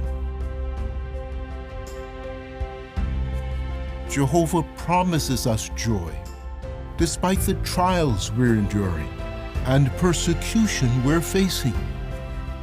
He promises us joy through the stand we're taking. Through anything in life, you can find joy in Jehovah. He wants you to be happy. His joy can be yours now and forever. So, will you accept it? Jehovah has the right to expect that we'll love him even more than we love our husband, our wife, our son or daughter, or our parents. He also has the right to expect that we'll love him more than we love our job, a favorite hobby, or maybe a sport that we're passionate about. Jehovah has to come first. Has your desire to put Jehovah first been tested during this pandemic? You lost your job, and you searched desperately for another one. Finally, after a long search, you found one. But it was a job that would require you to miss all your meetings and opportunities for field service. What a temptation to take that job. You've been out of work for months. You felt helpless because a family member is supposed to provide for his family. It would take a lot of faith for you to refuse that job, pray to Jehovah, and then wait, hold on a little longer to see what Jehovah would work out for you. Showing that Jehovah has to come first, even when it comes to providing for our family. Where do we even begin? Where do we even begin? Okay, so first of all, you have the heart-tugging recap footage reminding Jehovah's Witnesses in a very emotional way of what an incredible convention they've just observed and all of the important lessons that they can take home. And then snapping you out of this wistful recap like a slap in the face is David Splain saying Jehovah has the right to expect that we'll love him even more than we love our husband, our wife, our son. Jehovah has the right to expect that we'll love him even more than we love our husband, our wife, our son or daughter, or our parents. Jehovah has to come first. That soundbite, David Splain, will not age well. What you've again done is put your cards on the table. You've shown millions of followers and millions of would-be followers, because don't forget, non-witnesses have access to this material, and I'm sure will have access to this particular material when it gets shown in documentaries about Jehovah's Witnesses, exposing how manipulative, how controlling, how demanding, how black and white this group is. You've shown millions, David Splain, that you have no clothes, that you are a total charlatan and a fool and a narcissist. You really expect that this is going to play well, that this is going to resonate with outsiders. Here is a religion that says we come first over your family. Oh yeah, I can't wait to join that religion. That sounds like a super organization. I just can't wait to relegate my husband, wife, son, daughter, parents to play second fiddle to a religion headed by a moron like this. And to put the icing on the cake, David Splain presumes to lecture Jehovah's Witnesses on the employment decisions they should be making throughout this pandemic. Bear in mind that we've already had this advice. We've already had a series of dramatizations on the Friday dedicated to manipulating Jehovah's Witnesses into thinking that they should turn down employment opportunities that come between them and their religion. But because this is manipulative claptrap, and manipulative claptrap only makes sense when it is repeated again and again and again, David Splain just has to give it one more airing, speaking as someone who probably hasn't had a job in decades. Now, captivity in Babylon wasn't as harsh as slavery in Egypt. Jews in Babylon could build a house, run a business, plant a vineyard, get comfortable in life. Some of them even got rich. Scholars believe that it was in Babylon that the Jews learned about the art of buying and selling, trade and commerce. So it would take real faith on their part to leave their house, their business, close friends and relatives who wanted to remain in Babylon, and go to Jerusalem, a city with none of the glitz of Babylon, a city that most of them had never seen. That would take real faith. Is it just me, or is there more than a hint of anti-Semitism in what we've just heard here from David Splain? He says of the Jews in exile in Babylon, some of them even got rich. Scholars believe that it was in Babylon that the Jews learned about the art of buying and selling, trade and commerce. Some of them even got rich. Scholars believe that it was in Babylon that the Jews learned about the art of buying and selling, trade and commerce. Apparently, before they were in exile in Babylon, the Jewish people didn't have a clue about how to buy and sell or run a business or conduct commerce. It was in Babylon where they learned the art of commerce, and some even got rich due to this art. This is, as far as I'm concerned, an anti-Semitic trope as old as time. Oh, the Jews are the ones who are running businesses, who are profiting from other people. And the way Splain phrases this is to suggest that being good at business and being good at commerce is a uniquely Jewish thing, something that Jews are famous for. That's the way this is worded, and he appeals to scholars, doesn't name who he's referring to, so we can't cross-check this, but apparently it's scholars who believe that this is true, that it was in Babylon that the Jews suddenly learned that you can buy and sell things. I'm sorry, but he is blatantly perpetuating a stereotype about Jewish people. And interestingly, the organization has form for this. I've already done videos on Joseph Rutherford and some of the awkward facts about Watchtower's early president, who is responsible for the name Jehovah's Witnesses. He had some very unsavory characteristics, and among them was a seeming hatred for Jewish people that manifested itself quite clearly in the Declaration of Facts. Check out the relevant video if you want to learn more about that. Then in the Noor presidency, you also have anti-Semitism, or at least that can be said according to Barbara Grizuti Harrison, who wrote Visions of Glory, A History and a Memory of Jehovah's Witnesses. It's actually no longer in print, so I'm incredibly fortunate to have this original copy. But Barbara was a Bethelite, and she was in Bethel, in Brooklyn, Bethel, during the presidency of Nathan Noor. She writes about the fact that during morning worship, Nathan Noor would take the opportunity to attack, basically verbally attack, anyone in the Bethel family that was displeasing him. And she writes on page 159, the attack that stands out most vividly in my mind was one that was wrapped in an anti-Semitism that has infected the Watchtower Society since its beginning.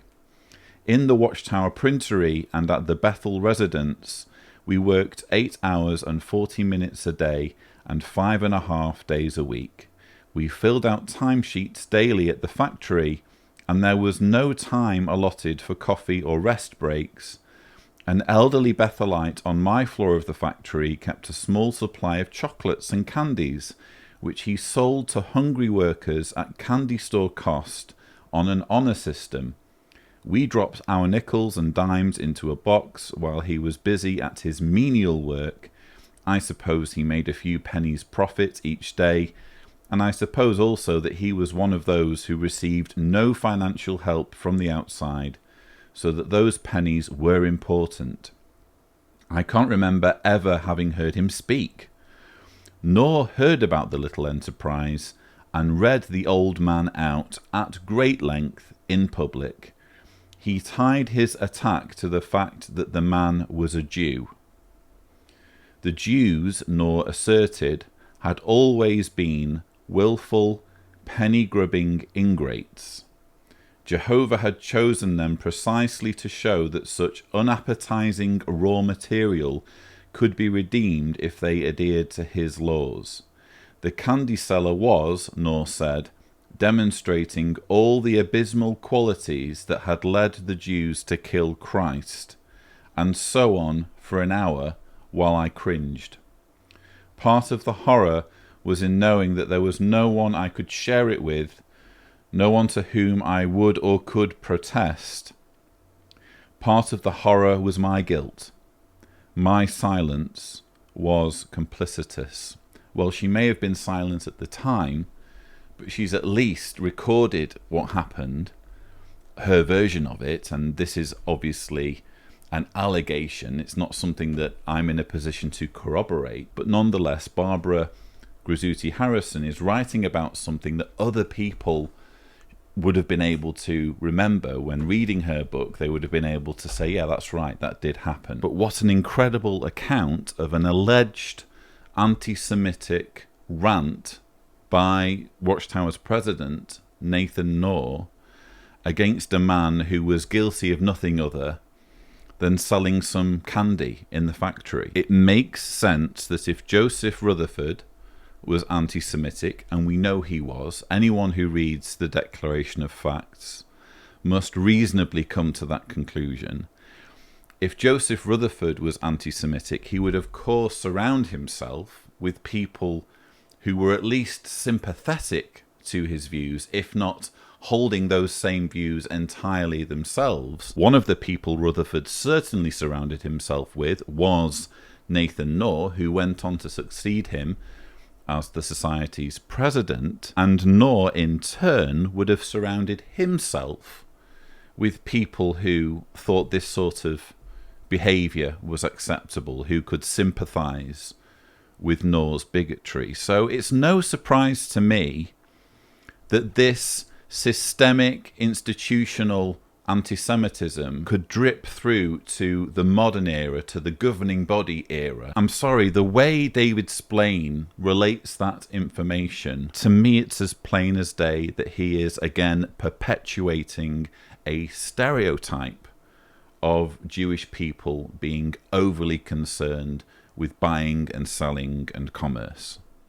Because the Jews are neglecting the house of Jehovah, he holds back his blessing.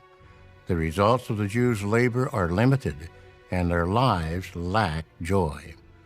Evidently, some try to fill that void by beautifying their own homes. But material things cannot satisfy spiritual needs. Can we see the warning here for us? It's not wrong to enjoy nice things, but material things cannot bring us true and lasting joy, especially if we neglect Jehovah's work to obtain them.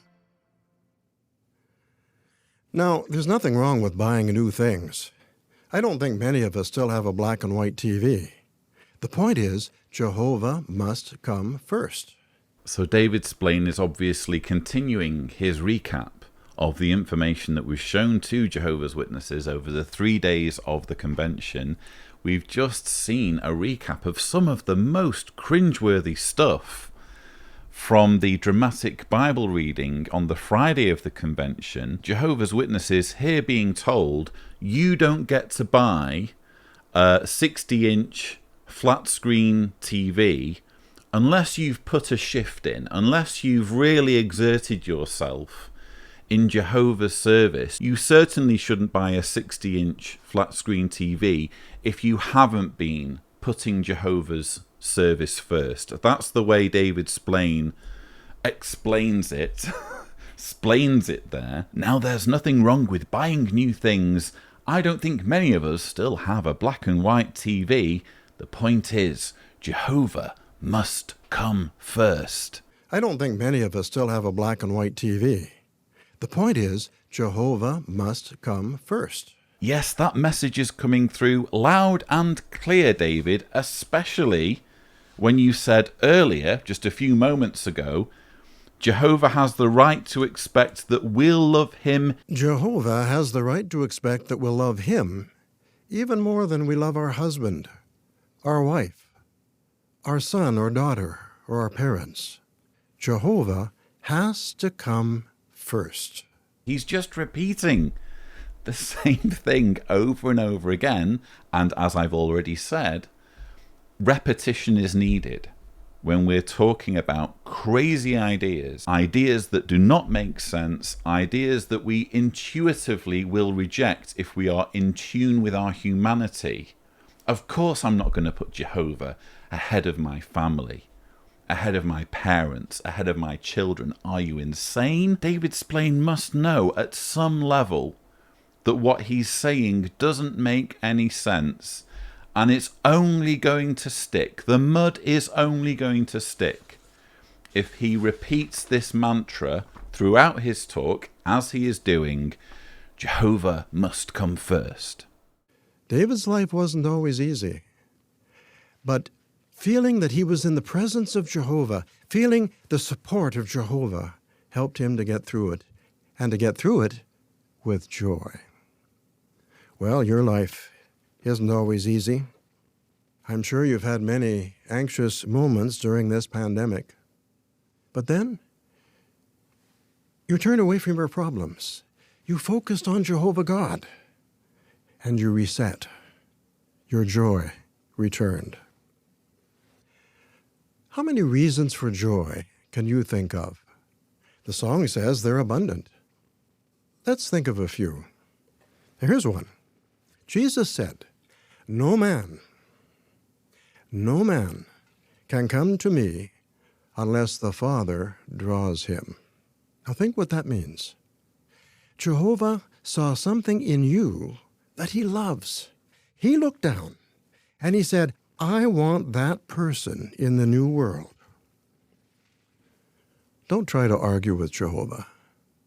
Don't say, you made a mistake. You don't mean me. You must mean the fellow next to me, but me, I'm not worth it.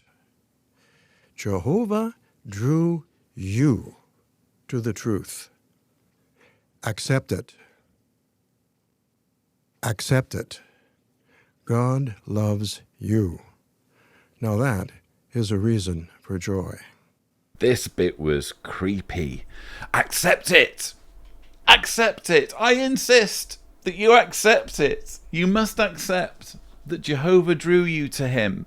Jehovah drew you to the truth. Accept it. Accept it. God loves you. I've said before, it's predestination. How else do you describe this?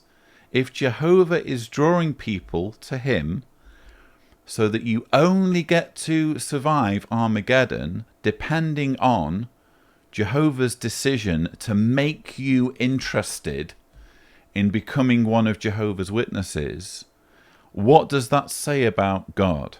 That he would then kill 7.5 billion or 8 billion, however many, men, women and children who he can't be bothered to draw, who he can't be bothered to force into liking him or becoming one of his followers. Predestination, David Splain, is a road that you really don't want to go down. I don't think he's capable of thinking this through, quite frankly. In his mind, he's just thinking, oh, well, Jehovah's seeing something that he likes, meaning that something positive is already there, which excuses the destruction of 7.5, 8 billion men, women and children, because there isn't something positive there. But there's a verse in Romans 9, which I pointed out in a previous rebuttal, which literally says God creates people as vessels of wrath, fit for destruction. Some he creates as vessels of wrath, others he creates as vessels for an honourable purpose. And actually, when it came to Jacob and Esau, God decided when they were in the womb which one of those would be evil and which one of those would be good. Again, predestination. The organization doesn't openly embrace predestination, but boy does it like to quote verses that hint very strongly in that direction. And am I the only one who's getting a little bit tired of David Splain telling me as an audience member what I have or haven't done, or what things have or haven't happened in my life? We heard him do the same thing just a moment ago when he was saying, has your desire to put Jehovah first been tested during this pandemic? You lost your job. You lost your job, and you searched desperately for another one. Finally, after a long search, you found one. He's using assertive language here to tell people what their experience is, when you could be sat in the audience thinking, well, no, that actually doesn't describe me at all. And he does the same thing again here. I'm sure you've had many anxious moments during this pandemic. I'm sure you've had many anxious moments during this pandemic. But then, you turned away from your problems. You focused on Jehovah God, and you reset. Your joy returned. He's literally telling his audience that they are joyful. You had a problem, you had a setback, but you focused on Jehovah, and I'm telling you, because I'm David Splain and I know these things, I'm telling you that your joy returned. It's such an arrogant, presumptuous, condescending way of speaking to the audience. A researcher once drew a distinction between Jehovah's Witnesses and some others who were in concentration camps in Nazi Germany. A non-witness might say, "Where is the God? All I have to eat is this miserable piece of bread." A witness in the same camp might say, "Oh, Jehovah, thank you. I have a piece of bread to eat. I can eat and regain my strength and live just a little longer to serve you, and maybe I'll be able to share some of my bread with someone else." The conclusion of the researcher? Both received a piece of bread, but it was all in the point of view. The witness had a spiritual point of view, and the witness was grateful for even a simple provision that Jehovah had made. Well, during this pandemic, it could be that your menu has been greatly simplified. Maybe you haven't been able to eat the way you would normally eat. If you had just pasta or rice to eat, you didn't say, "Look at this, all I have to eat is pasta. All I have to eat is rice." You thanked Jehovah for the rice or for the pasta.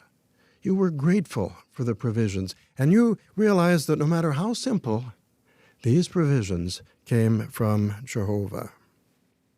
It's just going from the sublime to the ridiculous at this point. Quite remarkable acting skills on display there, David, if I may say. "Where is the God? All I have to eat is this miserable piece of bread." But I'm afraid I can't let you get away with the cheap parlor trick you've just played here, David. Who is this researcher that's come up with this sweeping generalization that all Jehovah's Witnesses in the Nazi concentration camps were these wonderful, virtuous, philosophical people who dealt with the situation impeccably, while people of other religions, including Jews, were all hopeless and gloomy and bad-spirited and a poor advertisement for their culture and religion? Who is the researcher? Seriously, he did this during his little bit of anti-Semitism where he said, scholars believe. Scholars believe that it was in Babylon that the Jews learned about the art of buying and selling, trade and commerce. He can't be bothered to name his scholars. He can't be bothered to name his source. And then he does the exact same thing here. We're supposed to drop everything. We're supposed to orient our decisions and our life choices based on the observations of an unnamed researcher who, for all we know, could be a Jehovah's Witness. A researcher once drew a distinction between Jehovah's Witnesses and some others who were in concentration camps in Nazi Germany. Frankly, viewers, I find it disgusting that David Splane is dipping into this particular chapter in human history, the Holocaust, as a means of trying to convince people that serving him and his pals is the only way you can triumph in adversity and have a good attitude despite experiencing loss and hardship, and all on the basis of an unnamed researcher. Suddenly David Splane is interested in what researchers and scholars have to say if it aligns with his preconceived ideas. We don't see so much respect for scholars elsewhere in David Splane's Watchtower propaganda appearances. According to the Smithsonian Knowledge Encyclopedia, the Egyptian Sphinx was constructed around 2550 BCE. The Egyptian Sphinx was constructed around 2550 BCE. Well, the problem is with the date, 2550. The global flood occurred about 200 years after that date. So what are the chances that the Sphinx survived the flood? Unless, of course, you think that that's how the Sphinx lost his nose. So I hope you don't mind, David, but I will just take these selective appeals to authority with a shovelful of salt, because what you're doing is cherry-picking information and conclusions that suit you and serve your narrative, and you're ignoring any information, no matter how credible, that you happen to disagree with. Jehovah has also given us a loving spiritual family. And I think many of us have come to the conclusion that we never really understood what a loving spiritual family we have until this pandemic. A young married couple were both afflicted with the coronavirus. Both of them. Well, how would they eat? They couldn't go out shopping, and they couldn't see anyone. The brother said, "We had groceries at the door constantly." The wife says, "I felt I had Jehovah's and everyone else's arms wrapped around me." Social distancing doesn't apply to Jehovah. He can wrap his arms around anyone. Many of our brothers have been reconnecting with long-last return visits and unbelieving family members and starting Bible studies with them. And as you probably know, meeting attendance has increased, and inactive and disfellowship persons are also trying to draw close to Jehovah. One disfellowship person said, "I view this as one last warning from Jehovah." Now, just a word to any who may be listening who are no longer serving Jehovah. What are you waiting for? God loves you. God wants you to return. He wants to put his arms around you once more.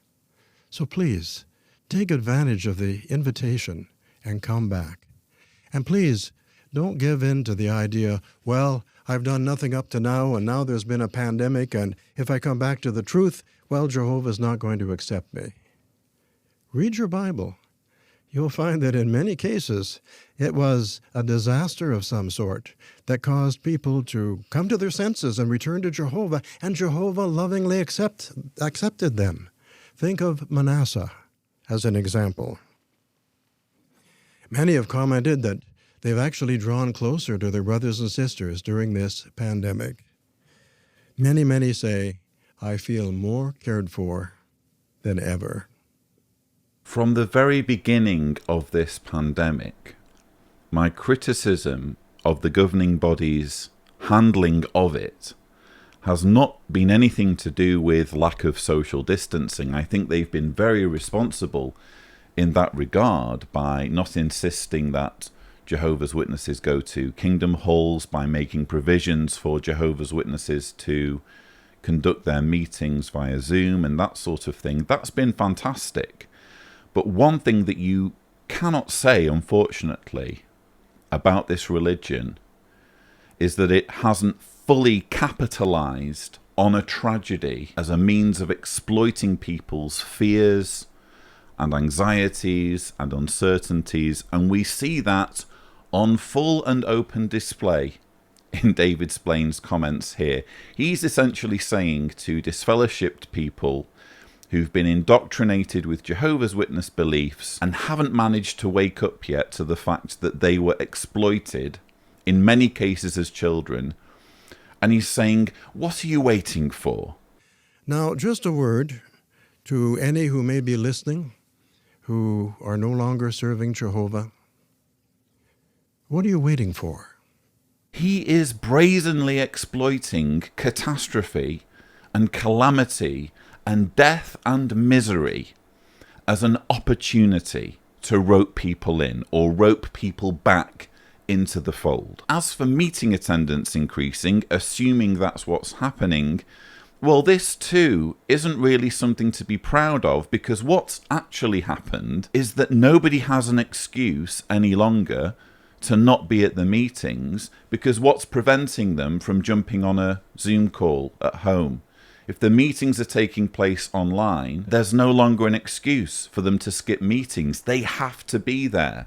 And I've even been hearing reports of elders interrogating attendees of these meetings if they don't have their cameras switched on throughout the entirety of the meeting. Why don't you have your camera on?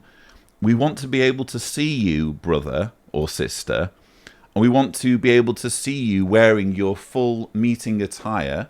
So yes, shirt and tie. If you're a guy, thank you. We want you sitting in your homes, dressed as though you were at the Kingdom Hall, being attentive throughout the meeting. What's happened is the organisation has figured out another means of wielding control even in people's private homes.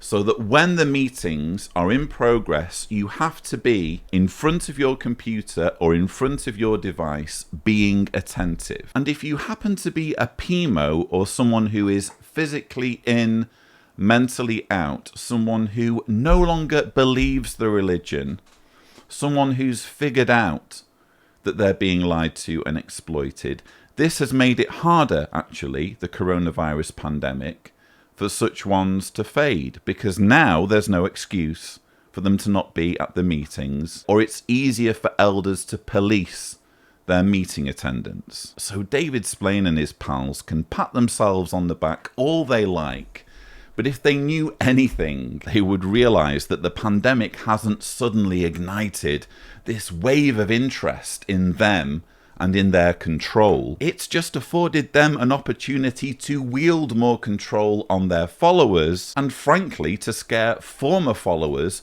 who've held on to their indoctrination into returning on the assumption that somehow Armageddon must be here because there's a pandemic. As for this loving spiritual family that David seems so enthused about, well, that's not been my experience.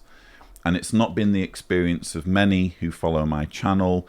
The reality, as we all know, is that the loving spiritual family will jettison you in a heartbeat if you stop believing in the power and authority of David Splain and his colleagues, or if you do or say or think anything that goes against their expectations in any way. And I'm delighted that a young married couple felt cared for when they contracted COVID-19, but what about all the hundreds of Jehovah's Witnesses who've died due to this disease? Why is Jehovah caring for them, and as the wife puts it there, wrapping his arms around her, while allowing hundreds of other Jehovah's Witnesses to keel over? Again, this is the problem you have when you infer an interventionist God, because if God is intervening to protect or care for this one couple that survived, you then have to explain, if you're being intellectually honest,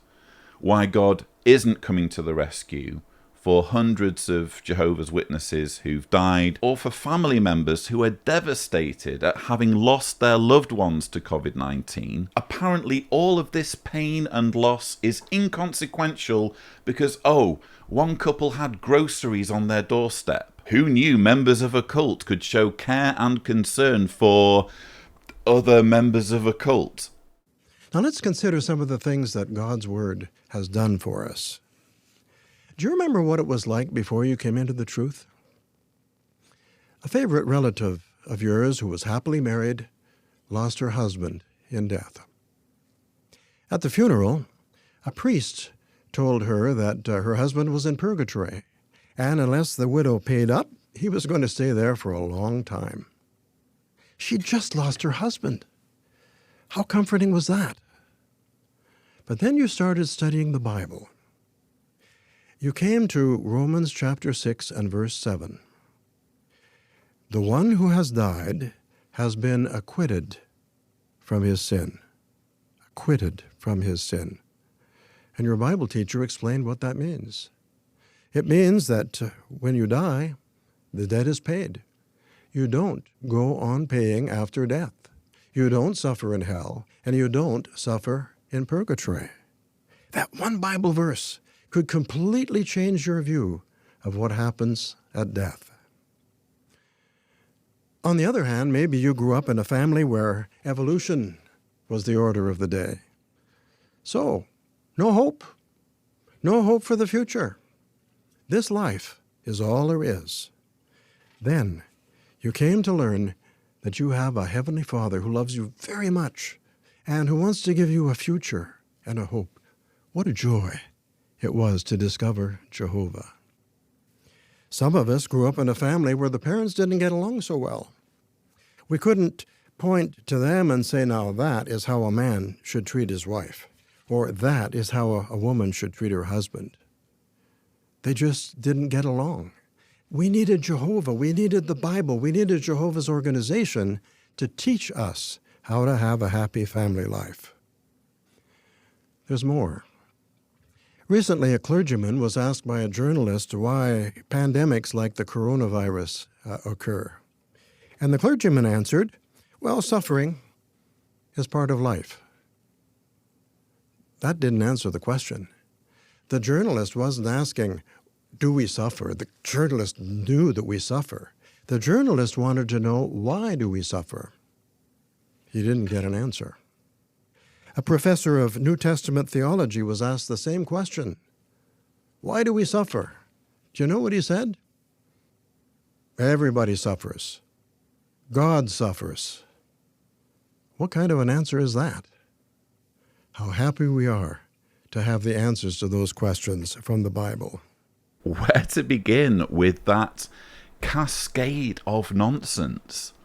David's plain there, just running his mouth and letting the stupid flow. I suppose let's take things one at a time. You start off there with this bizarre thing about purgatory, which again is David Splain telling his audience what experience they've had in the past, even though it's an extremely niche experience involving Catholicism and purgatory that many in the audience will just be shrugging their shoulders and thinking, actually, that has not been my experience. A favorite relative of yours who was happily married lost her husband in death. At the funeral, a priest told her that her husband was in purgatory, and unless the widow paid up, he was going to stay there for a long time. When did this become the standard for Jehovah's Witness speakers? David Splain is supposed to be among the finest. He's on the governing body, for goodness sake. He's supposed to be the benchmark when it comes to Jehovah's Witness speakers. Apparently, if you're an elder or a ministerial servant and you're giving talks frequently, it's okay for you to speak in this way. Now, you've had this experience, this totally niche experience that is very, very rare. Trust me, you've had it. You've had a friend who's lost someone in death, And as a result, you've wondered about purgatory. I'm right, aren't I? All you're doing is just immediately losing 80 to 90% of your audience that hasn't even remotely had that experience. And having debunked purgatory in this bizarre way, he then sets about debunking evolution, and here is his argument. On the other hand, maybe you grew up in a family where evolution was the order of the day. Excuse me, waiter. I'd like to order some evolution, please. On the other hand, maybe you grew up in a family where evolution was the order of the day. So, no hope. No hope for the future. This life is all there is. David, I shouldn't have to explain this, but it isn't the job of evolution or science or the universe to conform to your wishes, to conform to your expectations, because you've decided life isn't worth living unless you can cheat death in some way. It isn't the job of science to give you hope. It isn't the job of evolution to offer meaning in your life. Life just evolves, and that's it. What meaning you give life is entirely up to you, but speaking from personal experience, my life now has far more meaning now that I realise that there are no do-overs, there are no second chances, there is no magical afterlife waiting for me where I get to fulfil all of the things that I'm going without in the here and now. It's this life that matters. Once you realise that this life really is all there is, it suddenly takes on a whole new meaning, and so much more value gets added to it because it's unique. There's no substitute for it waiting for you after you're gone. You need to make your time on this planet, your fleeting existence in this cosmos, count. You need to hold your loved ones and cherish them. You need to show kindness to people. You need to enjoy life and stop feeling guilty for enjoying life. I'm not suggesting you can't do those things and have a meaningful life if you are religious. It's just that what David Splain doesn't seem to realise, and can't realise because he's deluded, is that the finite, fleeting nature of life, in and of itself, gives life immense value. What doesn't give life value, quite honestly, is wasting it on idiots like David, who dangle the carrot of an afterlife, who make promise after promise that they can't possibly fulfill, and all as a cheap means of controlling people. Then we have this silliness about a happy family life. We needed Jehovah's organization to teach us how to have a happy family life. We needed Jehovah. We needed the Bible. We needed Jehovah's organization to teach us how to have a happy family life.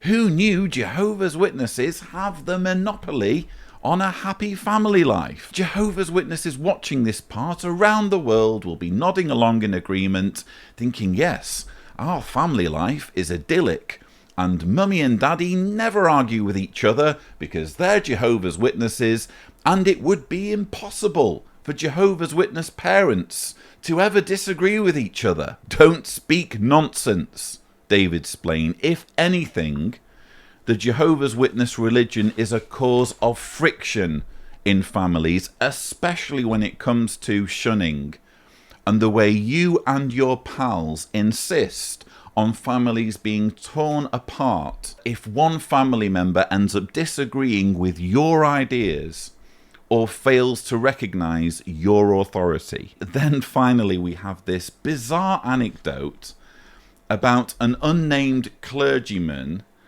and an unnamed journalist. Recently, a clergyman was asked by a journalist why pandemics like the coronavirus occur. And the clergyman answered, well, suffering is part of life. That didn't answer the question. Imagine you're a journalist and you're writing a piece on the coronavirus and its origins, who do you go to for information on pandemics and how pandemics arise? Actually, I don't think I'll go to a scientist. I don't think I'll go to a virologist or someone with a rudimentary knowledge of biology and microbes. I think instead I'll go to a clergyman. Yes, a clergyman will know all about viruses and how they spread. And then when the clergyman gives exactly the sort of answer you would expect a clergyman to give, this is somehow a reason for David Splain to gloat, as though his answer would be so much more wise and profound. I'd rather be like Nehemiah than like Raham. Do you agree? Yes. Me too. The lesson? Happy families follow Jehovah's direction. Well, there are a lot more lessons to be learned from this drama, and you can discover them as you review it at home. You guessed it, we're releasing the drama today. You can access it following this talk. The chairman will show you how. You may applaud. So, we find joy in our relationship with Jehovah. This bit was just weird, wasn't it? I mean, first of all, I don't quite understand why the drama needs to be released to begin with, given that the entire convention is being downloaded by families around the world and watched in their homes. They've literally already downloaded the drama in order to watch it and have a clue what David Splain is talking about. And yet the governing body still apparently sees the need to release it. Yes, we're providing this marvelous spiritual food in the form of a drama that you can download, even though you've already downloaded it and watched it. The only way I can explain it is David Splain and the rest of the governing body just seem incapable of being adaptive and thinking outside of the box. They're so used to doing these conventions and releasing something and telling people that they can applaud or receiving applause when they release these dramas or when they release something else, that it's just in their programming to have that literally as part of the talk, a gap when people can clap like seals. When you think about it, it's incredibly condescending and arrogant, isn't it? To give someone something and then effectively say, now you may say thank you. If you're a Jehovah's Witness watching this, could you imagine Jesus doing something like that, or some other Bible character? Let's say it was Jesus giving the Sermon on the Mount. And as the Sermon on the Mount winds to a conclusion, Jesus then says, you may now applaud. You may applaud. Maybe it's just me, but a gift becomes slightly less of a gift if appreciation is demanded. Nothing will make Jehovah go back on his word. When Jehovah promises that he's going to take this earth and turn it into a paradise, you can take that to the bank. Jehovah will keep his promise. Well, how has Jehovah shown that a promise is a promise during this convention? What did he promise? My servants will eat. And the governing body had to find a way to serve the food. Jehovah provided the food. He provided it in abundance, and we thank him for it. All praise goes to Jehovah for this convention program. He just comes across as a bit of a cheesy car salesman here, doesn't he? Oh, you can take this to the bank. When Jehovah promises that he's going to take this earth and turn it into a paradise, you can take that to the bank. Trust me as a religious leader, because we all know religious leaders never tell lies. If you do as I tell you, you'll get a blissful eternity in paradise. Of course, it's a physical impossibility for me to ever be held accountable for that not happening, but just trust me anyway. You can take these promises to the bank. As for all that stuff about spiritual food, maybe I'm just confused, viewers.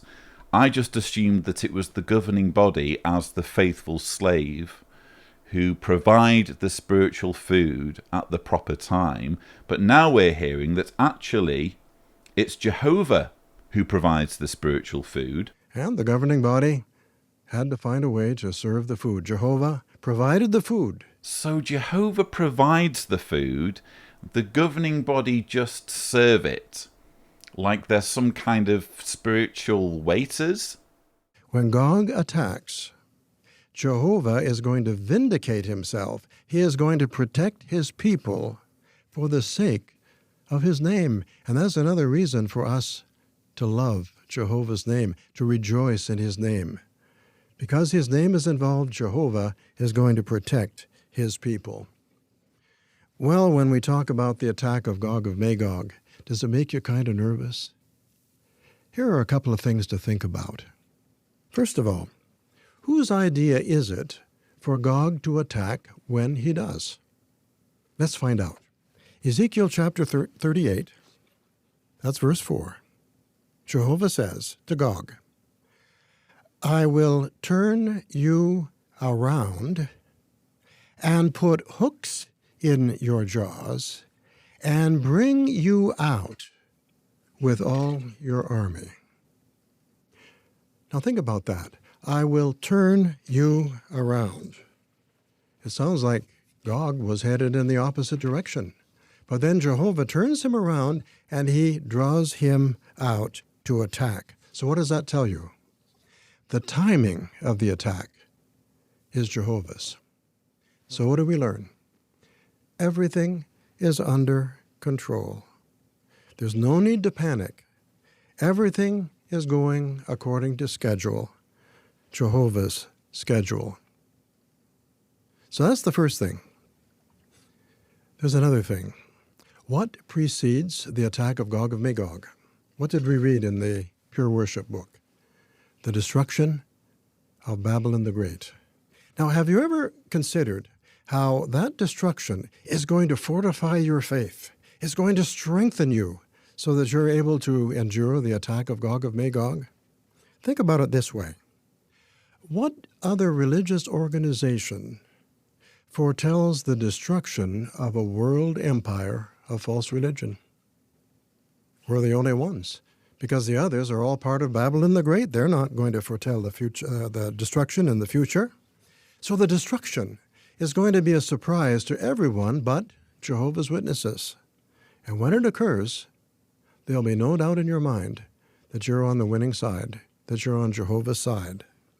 I feel like I'm literally dropping IQ points the more I listen to this man talk. David Splain in particular seems to really get off on being the governing body member who explains prophecy. I can't think of another governing body member who spends this much time on camera explaining the doomsday prophecies of Jehovah's Witnesses, in this case surrounding Gog of Magog. And all of this is supposed to reassure witnesses who might be afraid of Gog of Magog, who Watchtower has decided is a coalition of nations coming after Jehovah's Witnesses and basically persecuting Jehovah's Witnesses globally.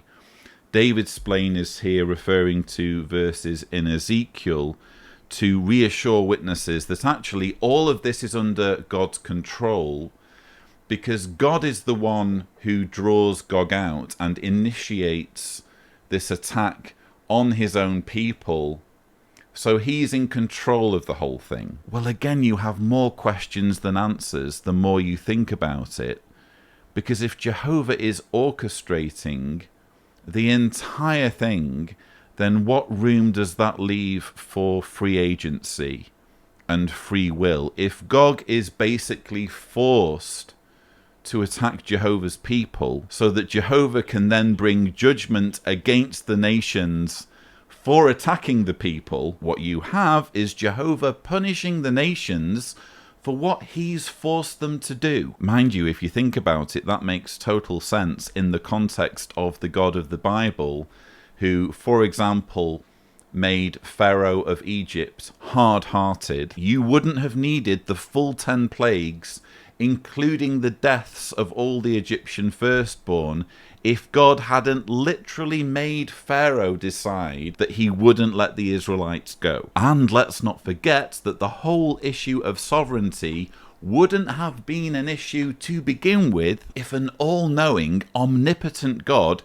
hadn't created Satan and the demons in the first place so that they could challenge his sovereignty. But anyway, I expect that's all a bit too deep for someone like David Splain. He goes on to talk about the destruction of Babylon the Great. In other words, all religions other than Jehovah's Witnesses. Now, have you ever considered how that destruction is going to fortify your faith? It's going to strengthen you. There'll be no doubt in your mind that you're on the winning side, that you're on Jehovah's side. Apparently this is a cause for Jehovah's Witnesses to have their faith strengthened, or at least it will be when it happens. Yes, if you're one of Jehovah's Witnesses, good news. There will eventually be absolute proof that yours is the one and only true religion when all religions other than yours get destroyed. Some brothers get all upset over some detail they don't think the organization has the right take on. It might be the pronunciation of God's name, or the meaning of that name, or the meaning of a single verse in the scriptures. They get all upset, they get obsessed over one detail, and it interferes with their worship. But when Babylon the Great goes down, will there be any doubt as to which channel Jehovah God has been using all this time to do his will? You will be so glad that you're on the winning side. Again, I don't understand. I don't understand how he can be this stupid. He's literally telling people that there is proof that this is God's one and only true religion, which, by the way, cannot be questioned. You're not allowed to deviate when it comes to any of the details of the religion. You've just got to go along with David Splain and his pals and accept their details. Some brothers get all upset over some detail they don't think the organization has the right take on. If you have any concerns or any doubts, you better just pipe down and wait on Jehovah. You wouldn't want to be obsessive, would you? You wouldn't want your doubts or differences to interfere with your worship. They get all upset, they get obsessed over one detail, and it interferes with their worship. But unless I'm mistaken, he's literally telling 8.5 million followers, look, there may not be proof now that this is God's one and only true religion, but trust me, David Splain, a religious leader, and we all know religious leaders don't lie, just trust me, the proof is coming. But when Babylon the Great goes down, will there be any doubt as to which channel Jehovah God has been using all this time to do his will? You will be so glad that you're on the winning side. I'll never be held accountable if this proof doesn't come. You won't be able to hold me responsible if you don't end up getting evidence that you're on the winning side. But good news, the proof is coming, so just wait it out and all will be revealed. So Psalm 37:4, the first part says, find exquisite delight in Jehovah, and then, and he will grant you the desires of your heart. What does your heart desire? What are you looking forward to in the new world? Is it owning your own home? In some countries, maybe just having enough food to eat. Are you looking forward to doing work that you really enjoy, or learning how to do something really well?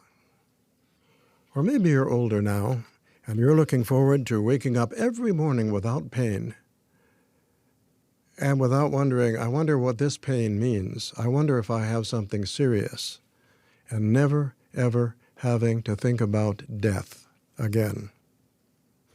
Are you looking forward to conducting a Bible study with an unbelieving relative who returns, or maybe with some historical figure. You know, this weekend we learned that even faithful men of old were going to have to adapt to a different way of life and learn how to worship Jehovah in a way that will be acceptable to him then. No, Abraham, that child does not need to be circumcised.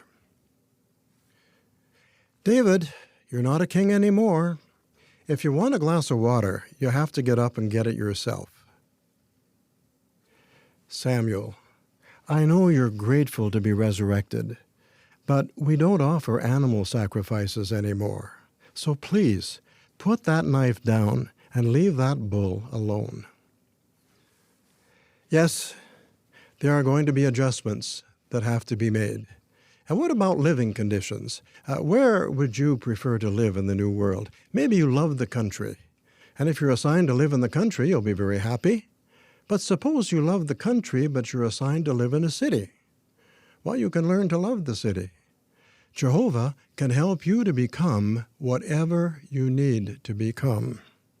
This was weird. This was almost like a continuation of Stephen Lett's bizarre talk from the Saturday afternoon, in which he went into so much detail about what Jehovah's Witnesses can expect in the paradise in the new world. And as I pointed out then, the more detail you put on this, the more you talk about it, the more it starts to unravel. It's actually better, if you're a Jehovah's Witness who's interested in holding on to your beliefs, it's better to talk about the details of paradise as little as possible, because how on earth do you possibly explain a world in which everyone who has ever lived, 100 billion people, as I mentioned in my previous rebuttal, how do you explain 100 billion people coming back to life, including these Bible characters that we've just had listed, Samuel, David, Abraham, people from all points in human history gradually being resurrected into this paradise earth until the planet is heaving. Bear in mind, it's heaving at the moment. We're struggling with climate change in large part because of the population of 8 billion. Oh, no problem. Let's just crank that up to 100 billion, shall we? What's the worst that could happen? But in addition to these fanciful ideas of having conversations with Bible characters, and I couldn't help but wonder whether David Spling was auditioning there, with some interesting acting skills on display. No, Abraham, that child does not need to be circumcised. David, you're not a king anymore. If you want a glass of water, you have to get up and get it yourself. Samuel, I know you're grateful to be resurrected, but we don't offer animal sacrifices anymore. So please, put that knife down and leave that bull alone. In addition to this idea of welcoming back Abraham or David or Samuel, we get an additional detail about paradise. Apparently there are going to be cities. And if you're assigned to live in the country, you'll be very happy. But suppose you love the country, but you're assigned to live in a city. Well, you can learn to love the city. This is new to me, viewers. Maybe I've missed it somewhere along the line, but I never heard anything in previous New Light about the paradise, about there being cities that people would be assigned to. So now that we've had this revelation smuggled into our spiritual food for this convention, I'm very much looking forward to the future depictions in videos and artwork of these paradise cities that witnesses can look forward to. Whatever you're given to do in the new world is going to be a blessing. Jehovah gives good gifts and perfect presents to his servants. And so Jehovah is going to make arrangements that are going to be for the ultimate good of all mankind. Now, we don't know what arrangements will be made to clean up the earth just after the Great Tribulation, but we do know there'll be work to do, and you may have the privilege of sharing in that. And think how you'll feel as you begin to move closer to perfection, both in mind and in body. This is a good opportunity for me to revisit the grotesque comments that Stephen Lett made in his Saturday afternoon talk that I alluded to earlier, in which he described someone being resurrected who was gay, and this person having to learn that it wasn't acceptable for them to be gay, that they had to change, they had to stop being gay. It's their job to conform to God's expectations. It's not God's job to accept them for who they are. We actually had someone reach out to us at JW Survey who is gay and who has gone through that experience that I described in my video of having to sit through that sort of homophobic rhetoric alongside your parents as a young gay witness, having their minds filled with this hatred for who you are as a person. This individual who wrote into JW Survey gave me a different perspective that I hadn't considered. If you think about what Stephen Lett was saying, Stephen Lett was saying that people can be resurrected with their gayness, with a forbidden sexuality that is considered by God to be an abomination, that they need to somehow fight or overcome. Well, how does that fit in with what David Splain has just said here about people moving closer to perfection, both in mind and body? And think how you'll feel as you begin to move closer to perfection, both in mind and in body. How come survivors of Armageddon will move closer to perfection?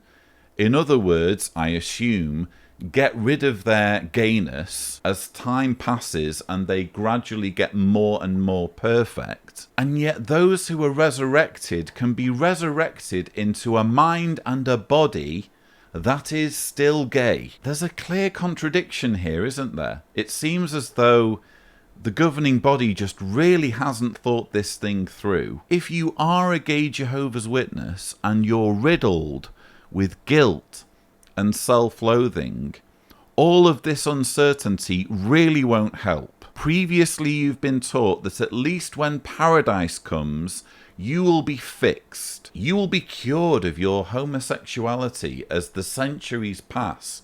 And as David Splain says here, you grow in perfection both in mind and body. And then Stephen Lett comes bumbling along and says, oh no, people might still be gay in paradise after all, and they'll get 100 years to sort it out, or they'll get executed.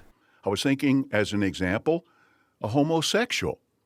Now, this former homosexual comes back in the resurrection, and he really thought, and he was taught, and he came to believe that God accepted him with that lifestyle. But now he's going to learn about Jehovah's moral standards. But now, what if someone refuses to make the necessary changes? Well, the Watchtower commented on that. It said, after being given ample time, maybe even 100 years, to seek God, some will show that they refuse to practice righteousness. Justly, they will lose life in the new world. So which is it, David Splain? Is it your version or is it Stephen Lett's? As to the whole issue of cleaning up the earth, I like how he skims over that part entirely. Now, we don't know what arrangements will need to be made. Now, we don't know what arrangements will be made to clean up the earth just after the Great Tribulation, but we do know there'll be work to do, and you may have the privilege of sharing in that. Yeah, let's not think about all that gruesome stuff, shall we? Let's not think about moving the mountains of bodies of people who have been slaughtered in the greatest act of genocide the universe will ever have seen, just to make way for a world that David and his pals can rule over from heaven. Well, how do we sum up this heart-stirring convention? The best way I can think of is for you to enjoy one final video highlighting our reasons for joy now and for the future. Now enjoy the video, But pay attention to the music, because we're going to be singing that original song at the end of this program. We want everyone to sing. Everyone must sing. No just moving the lips. No faking. Sing, but enjoy the video as well. There is joy in your creation, in the message of salvation, and the paradise to come. But to have your love forever is a real and lasting treasure. You alone will prove to be our joy eternally.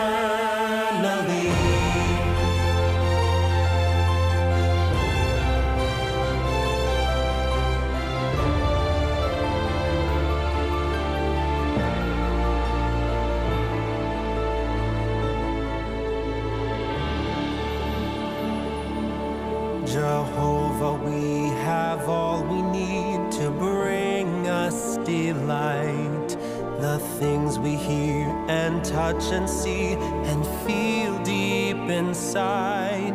You gave us such a perfect start, eternity in every heart and joy in our lives. There is joy in your creation, in the message of salvation, and the paradise to come. But to have your love forever is a real and lasting treasure. You alone will prove to be our joy eternally.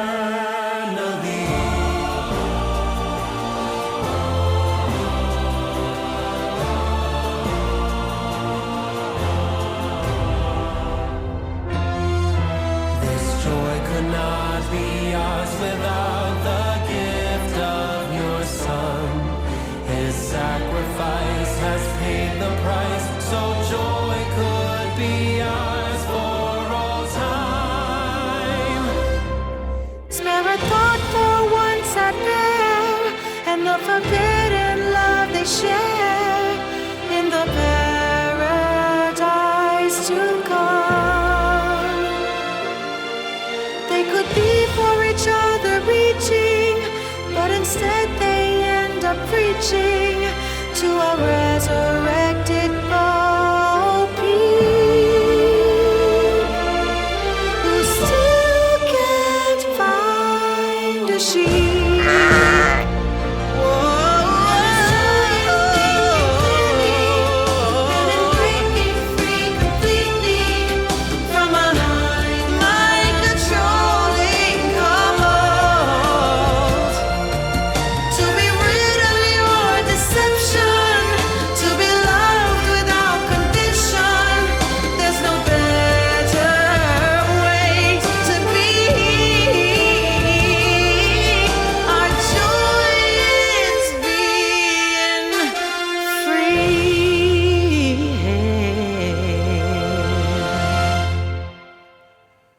After that touching video, what more is there to say?